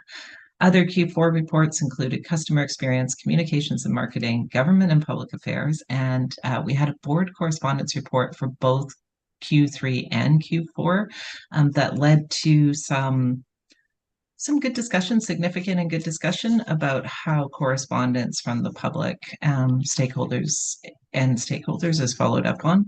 And finally, we had a report on the annual brand and reputation survey. That is my report. Thank you very much, Andrea. Any questions for Andrea in regards to her committee report? So seeing none, we're going to move on to the next item on our agenda, which is the Human Resources and Governance Committee report. And that's Andy Ross, Director Ross. Thank you, Andy. Thank you, Chair. Our committee met on November 28th. And as reported previously, a major enterprise operational risk has been and continues to be the attraction and retention of staff across all areas of our organization. Of course, this issue is not unique to TransLink. Employers across all sectors and all geographic locations are experiencing similar challenges. A significant amount of work has been channeled into this area in the course of the year, and I believe we are seeing the results. Over the first 3 quarters of this year, we have seen 1,321 new hires. Of those, 457 were transit operators. Increased efforts in recruitment through hiring fairs, marketing, and outreach events have proven to be very effective in recruitment across every area of the enterprise. A review of our hiring practices has resulted in noticeable reductions in our, quote, time to hire. The time from someone applying for a position to the time of being hired has been decreased by 31 days as compared to 2022. Increased participation and focus on accessibility and EDI, that is the equity, diversity, and inclusion, as prioritized in TransLink's People Plan, assists us in becoming an employer of choice in a very competitive job market. TransLink has received an award from the Immigrant Services Society of BC for our work as an inclusive employer. And work continues on retaining a skilled and motivated workforce and is occurring in tandem with our recruitment aspects. It's of interest to notice the majority of our over 8,000 employees work under the terms of unionized collective agreements. This year alone, 4 collective agreements have been ratified and 2 more are currently under negotiations. In tandem, our Future of Work program with the remote working option continues to be well received and continues to develop as we explore the new reality of working. Development of growth opportunities such as the UBC Sonder program and the Minerva BC Women in Leadership programs are made available as well. Training for our leaders remains a priority in numerous areas such as psychological health and welfare, where TransLink was also this year's recipient of the Canadian Workplace Wellbeing Award. With expansion and other challenges waiting in the new year, we will be continuing to examine and refine our methods and procedures to meet the demands that 2024 will surely bring. That concludes my report, Chair. Thank you very much, Director Ross. Any questions for Andy in regards to his report? Again, I know many of you were at that committee, so you would have had most of your questions answered there. All right, so moving on from there, going back to Director Horcher, who's going to present her report on the Information Technology Committee. Thank you, Karen. Thanks, Lorraine. So the Information Technology Committee held its last quarterly meeting of the year on November 29th, and we received updates on a number of important technology matters across the enterprise. The committee received a report on, an update on the Enterprise Resource Planning Program, on its timelines and next steps. We received updates for a number of major IT projects currently underway throughout TransLink, including operational and customer-facing projects. The committee was also briefed on work related to IT security and resiliency, including capital program investments and progress on various initiatives. And finally, the committee met with the internal auditor to receive reporting on projects related to IT, and we held an in-camera meeting with the internal auditor, as is our regular practice. That concludes my report, and I'd be pleased to take any questions. Thank you very much, Karen. Any questions for Karen in regards to the IT report? Okay, well, seeing none, we're going to move on to item number 11 on our agenda, which is our 2024 business plan, operating and capital budget. You'll find this on page 31 of the overall package. And on that, there is a decision to be made today. There's a resolution there. So I'll just ask you to reference that when it comes time for that. But in the meantime, I'm going to turn it to Christine Dacre and Olga, and they're going to give us an overview of this presentation. Thank you. Thank you, Chair Cunningham, and good morning, everyone. As you will see in your detailed package, the 2024 budget lays out our plan for preparing for vital system expansion. As we reviewed at the Finance and Audit Committee meeting last week, this budget also continues to prudently and responsibly manage our expenses and keep our costs as low as possible. I'd like to highlight that while we have benefited from the fair revenue that comes from growing ridership, we are continuing to see inflationary pressures significantly drive up cost of materials and inputs we use to provide services. Next slide, please. Total budgeted revenues are $2.4 billion for 2024. This is $230 million higher than the 2023 budget. Government transfers is expected to increase by $132 million due to the timing of the capital spend on eligible projects, largely from the Greater Vancouver Regional Fund, Investing in Canada Infrastructure Program, and the Public Transit Infrastructure Fund. We expect ridership will continue to increase through 2024, which will help drive transit revenue increases of $50 million, 7.9% higher than the 2023 budget. As outlined in the 2022 investment plan, the annual fare increases of 2.3% will take place in July 2024, further supporting this revenue. Property tax revenue includes an annual 4.15% increase from existing properties, as well as additional property tax revenue from development and construction growth. Due to the anticipated increase in activity on development cost charge eligible projects, as well as inflation, this revenue will increase by 29 million.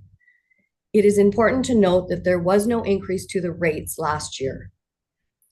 As anticipated, fuel tax revenues, which, as you all know, are derived from the volume of fuel consumed, not the price, are projected to continue to decline as more and more drivers in the region transition to zero-emission vehicles. Next slide. On the expense side of the equation, inflation is the overwhelming factor in driving our costs. Inflation has driven up the cost of materials and inputs TransLink uses to provide transit service in the Metro Vancouver region, which has led to rapidly growing costs. Labor, construction, and materials, these are all costs that have grown beyond our projections, resulting in higher operating and capital expenditures for 2024. In fact, of the increase in ongoing operating costs, 7% of the 9.8% increases in TransLink's expenditures is due to inflation. The remaining 2.8% supports the system readiness for expansion. And these are expenditures we have to make in order to keep our system running for the hundreds of thousands of people who count on us every single day. Inflationary labor costs are one of TransLink's largest inflationary drivers, reflecting the rising cost of living and negotiated contract settlements. Maintenance and utilities for bus and rail operations are budgeted to cost 16.8% more than in 2023, primarily due to the inflation affecting cost of parts and additional maintenance required due to our aging fleet. Contracted services, insurance, and power expenses are also under inflationary pressures. Bus service hours are increasing by 1.7% in 2024, mainly to address congestion in the region. So all of these costs are vital to keep the system and the region moving forward. Next slide. In 2024, we must also prepare for critical expansion projects, such as opening the Broadway subway in 2026 and Surrey-Langley SkyTrain in 2028. Delivering such a historical expansion takes a number of years to prepare for. And so you'll see that the costs of the Broadway subway extension are beginning to be incorporated into TransLink's operating budget. These pre-opening costs include procurement of materials and supplies, as well as labor costs for the new operations and maintenance personnel required to be fully operational when we open the Broadway subway extension in 2026. In total, vital system expansion is adding approximately 28 million to TransLink's budget. More than just SkyTrain expansion, CNBC is embarking on perhaps the largest transition in its history, the transition to zero emissions fleet by 2040. To get here, CNBC will be transforming the way they do business from replacing the bus fleet and to hiring new specialized positions. And investing in our system is also about ensuring we keep it in a state of good repair. That's why we are investing 138 million for various state of good repair projects and 113 million for our municipal cost share contribution programs. As well, in 2024, we're looking to commence implementation of critical updates to our Compass system, which will allow us to significantly expand product offerings, improving customer experience and modernizing our products in line with what customers are expecting from us. Next slide, please. We are committed to managing expenses prudently and responsibly to keep our costs as low as possible. Most of TransLink's expenditures, 85%, go right into providing services to our customers. We cannot lower these costs without reducing service. The remaining support costs, 15%, include areas that are vital to ensuring we deliver quality operations, such as cost to operate essential IT systems and Compass system costs. Notably, TransLink's ratio of cost to provide customer service versus support costs is already in line or below that of peers in North America. But we are working to further reduce TransLink's expenditures wherever possible. For example, CNBC's head office in Surrey will be moved to TransLink's head office building in New Westminster, producing $2 million in savings annually starting in 2024. This will save about $20 million over a typical 10-year lease. CMBC has also brought the design and manufacturing, the remaining operator safety barriers in-house, saving about $3.4 million in 2024. So TransLink continues to work with municipalities to expand bus speed and reliability measures throughout the region to mitigate costs associated with increasing congestion. Roadway delays are responsible for about 15% of Coast Mountain's bus operating costs, which is approximately $80 million per year, simply to maintain bus frequencies. Next slide. So in closing, TransLink's budget for 2024 reflects our region's priorities for Metro Vancouver's transportation network as we continue to navigate escalating costs and the lasting impacts of the pandemic, while balancing the urgent need to expand the system. At a time when global externalities have put profound pressure on our finances, TransLink remains committed to putting customers first. Thank you for your time, and I'll turn it back to Chair Cunningham. Thank you very much, Christine. I just want to note how I think valuable the board felt in receiving the information about how we relate to our peers. It helps us kind of provide a foundation as to how we look at our numbers, et cetera. We always feel that we're efficient, but we don't know. And when we compare to others, I think it provides us with a good frame of reference. So I appreciate that. Can I have a mover? We have the resolution in front of us where I'll ask for a mover and a seconder for that, and then we'll go into discussion so that it's the board approves the proposed business plan, operating and capital budget as attached and presented here by Christine for the 2024 business plan, operating and capital budget report dated November 7th, 2023. I have a mover and a seconder for that. Karen, thank you very much. And Alan, thank you very much. All right, so we'll go into questions. Any questions, comments for Christine on her presentation? Director Reimer. Thank you, Chairperson. I did have a question related to the transit police budget. Just pulling up the page on page 31 of the budget. It states that police operations are expected to increase by 16.8%, and I wanted to get some clarity on what's primarily driving that increase. And I think particularly, sorry, Chairperson, I'm particularly interested. I mean, there's some commentary in the report, but I'm particularly interested if it is intended to support new sworn officers. Thank you. Yes, there are new sworn officers included, and the sworn officers are part of the 2022 investment plan with the opening of the Broadway subway project. We need to start the hiring for those recruits as we need them in place when the system opens. So yes, there are sworn officers included in the budget. I believe 8. Okay, that's great. Thank you. All right. Thank you, Andrea. Any further questions? I know we've had workshops on this budget. There's been lots of conversation, joint committees between the board and the Mayor's Council. So I know many of you have had lots of opportunities to ask questions. But before we call for the vote, I just want to make sure that everybody has had ample opportunity to ask any other questions that they might need clarification on.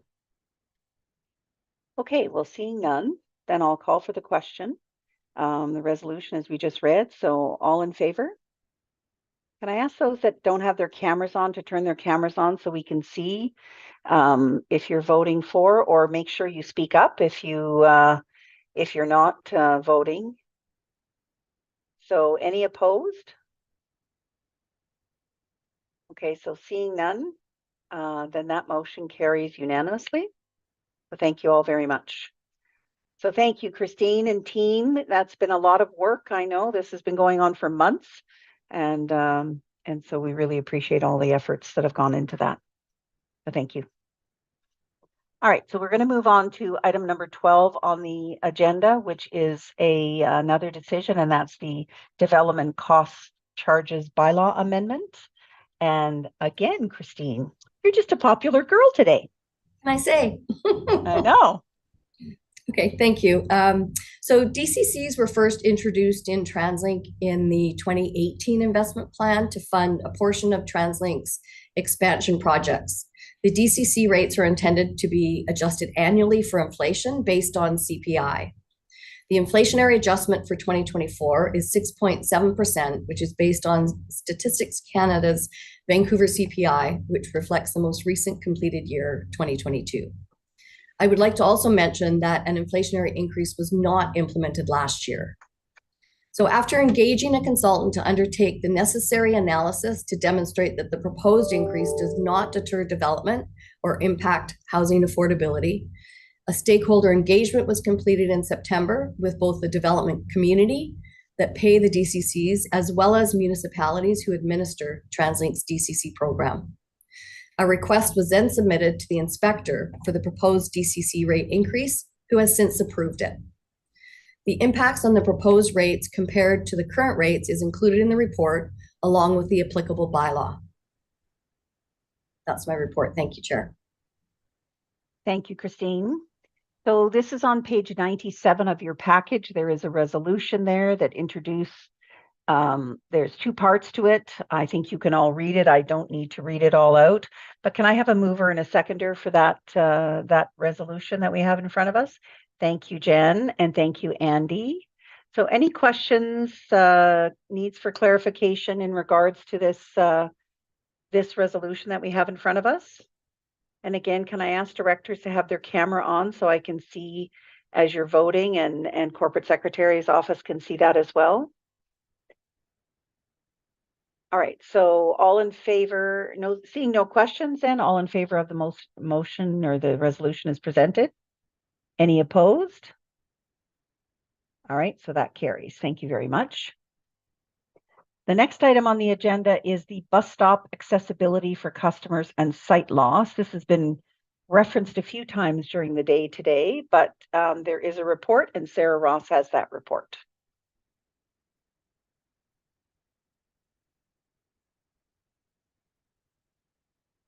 Sarah, are you with us? I know we're a little ahead of schedule, I think.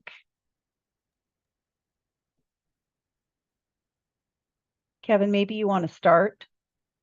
Sure. So, Chair, I think Sarah is attempting to join by phone. Okay.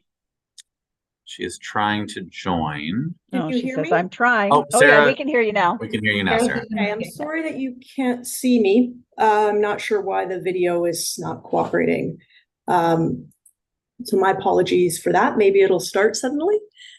All right, thank you very much. Sorry for the delay. So I'm really pleased to have this opportunity to speak to this item.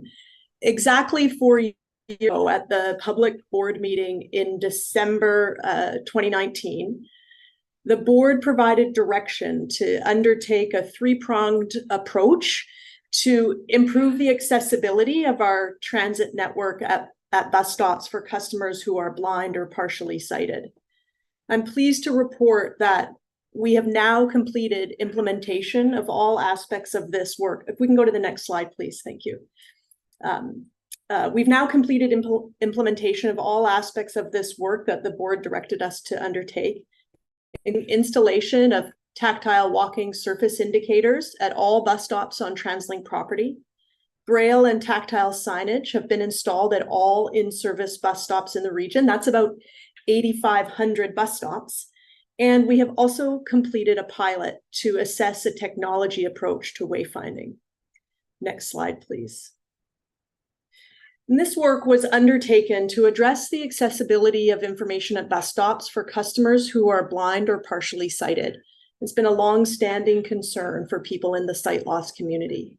Many members of this community rely on taking the bus, but knowing whether they were standing at a bus stop and not a parking sign, and whether it was the right stop, was a real barrier to being able to travel independently.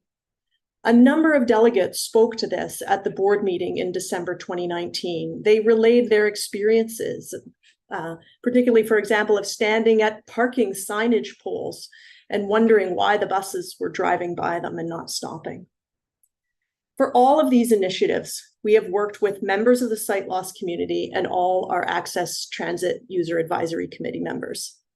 Next slide, please.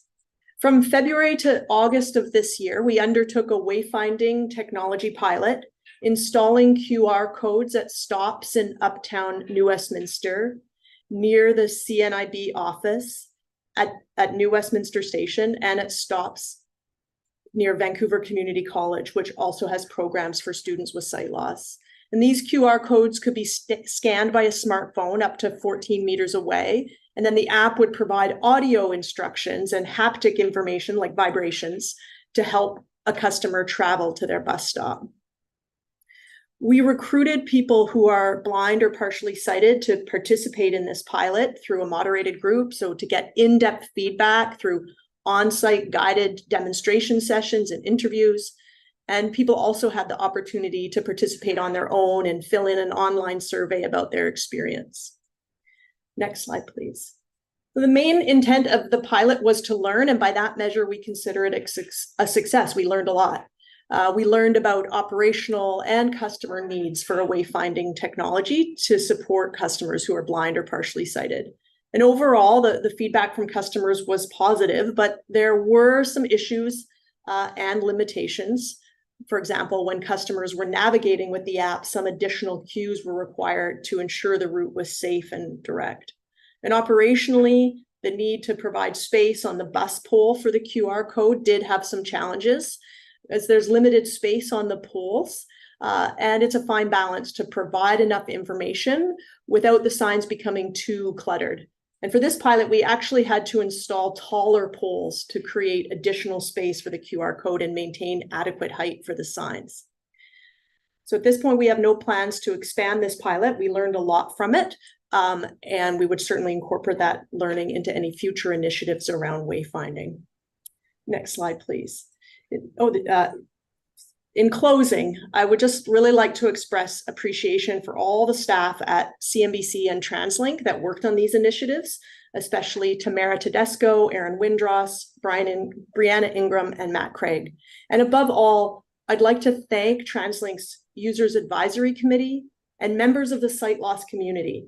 In particular, Rob Sleeth, Lynn Jensen, Richard Marion, Monty Lilburn, Tommy Leung, Peg Mercer, and Amy Amenti. Thank you for your participation in these initiatives and for your advocacy and work over many years to see these accessibility initiatives implemented. With that, I'm happy to take any questions. Thank you very much, Sarah. Even though we can't see you, we really appreciate the report that you presented. Sarah, I am curious. I know I had the opportunity to probably ask this question when you brought this to committee, but when you talk about the installation on TransLink property, how many bus stops, for example, would not have the tactile, some of these installations at the different bus stops? Or are they at all, like if people are coming up to a bus stop in New Westminster or Vancouver, will it be at every bus stop or is it only on our property? The number of bus stops that are on transit property is a small percentage of that 8,500 bus stops. So the stops that you're typically are on TransLink property are the ones that are in bus exchanges or near maybe right by a SkyTrain station. Each municipality does take a different approach. The City of New Westminster does have tactile walking surface indicators that they use. We go by them as we walk off the SkyTrain to come to our office. And TransLink does provide funding through some of our funding programs to help provide funding for municipalities to implement tactile walking surface indicators. We have them at most of the rapid bus stops. That was part of our rapid bus project. And we have actually been we've convened a working group with staff from a variety of municipalities to try to improve regional coordination on this, so there can be a clearer standard, and we have guidelines for that. But I do also want to acknowledge that each municipality also has an accessibility advisory group, and they also take feedback from them. And like many aspects of accessibility, there's a balance to always strike and differing perspectives. So we at TransLink have been committed and have installed them at all of our bus stops on our property and support municipalities and advocate for them to be installed, certainly on all our rapid bus stops. Great. Thank you, Sarah. That's helpful. Director Horcher. Thank you, Sarah, for that great report. And again, comments I made earlier in the meeting, I really appreciate and am very grateful for all the work that's been done on this. So I think it's incredibly important to make our system as accessible as possible. And even though we have many customers who may not be affected by site issues, when we make these improvements, it usually improves conditions for all customers. And so many of these enhancements benefit everyone. So thank you so much for all of the work. And I was at that meeting, so it's great to see that come to fruition before my term ends. So thank you for that. I had a question similar to Lorraine's, and it was about, are there things we can do to help the cities, other than the funding, to enhance the areas around their bus stops so that it becomes more accessible, even if we can't get to full tactile on every bus stop because of the local environmental conditions? Is there something that we can do to kind of push those cities now that we've got the bus stops rolled out? Thank you very much for your feedback and your appreciation and for your question. I would say, our working group has been a really effective table to share information and build up understanding of municipal staff. I also want to say that, this has been one aspect of accessibility. We work with municipal staff to improve the bus stops in other ways as well, and improve the access, the walking access. We support installing so that bus stops can be accessible for people who use wheelchairs. We're working with them to look for how the provision of shelters may be improved. We know that's something that benefits all customers. We certainly recognize that waiting at a bus stop is a pretty big part of the experience of taking the bus. And there are a lot of elements and aspects of the design of the bus stop that can improve that experience. So I think it's an ongoing area that we keep working on and are aware of, and we've made a lot of improvements, and there's more opportunities as well. Thank you, Sarah, and thank you also to all of the folks who participated with you to bring this to fruition, including those who volunteered their time and their perspective. So thanks again, Sarah. Thank you, Karen. Andy. Thank you, and thank you, Sarah, for the report. And I hate to belabor it, but I also want to talk about the tactile walking surfaces. I have had the opportunity to meet with the User Advisory Committee on a number of occasions and know how important that is. And I appreciate your further explanation on some of the impediments that prevent us from having more implementation. But I'd like to understand that, maybe not right now, but a greater detail of why that is. We have standardized a number of issues across our system. We are a regional system that cross municipal boundaries. And I would say it would be frustrating at the most if anyone with loss or lack of eyesight has to negotiate 23 different types of surfaces or lack thereof simply because of municipal boundaries. So I don't want to oversimplify that, but it would be nice if we could examine this in a bit more depth and maybe reach some consideration of a uniformity across our regional system.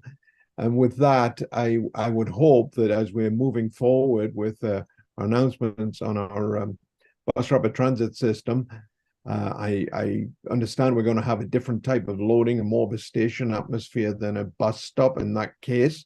So I'm not sure where they're going to be located, but I would really encourage that right from the start of the design development that full accessibility, both for loss of sight and others are, and I'm sure they will be taken into account, and whatever the highest standards available will be built in from the start of our exciting new projects on BRT. Thank you.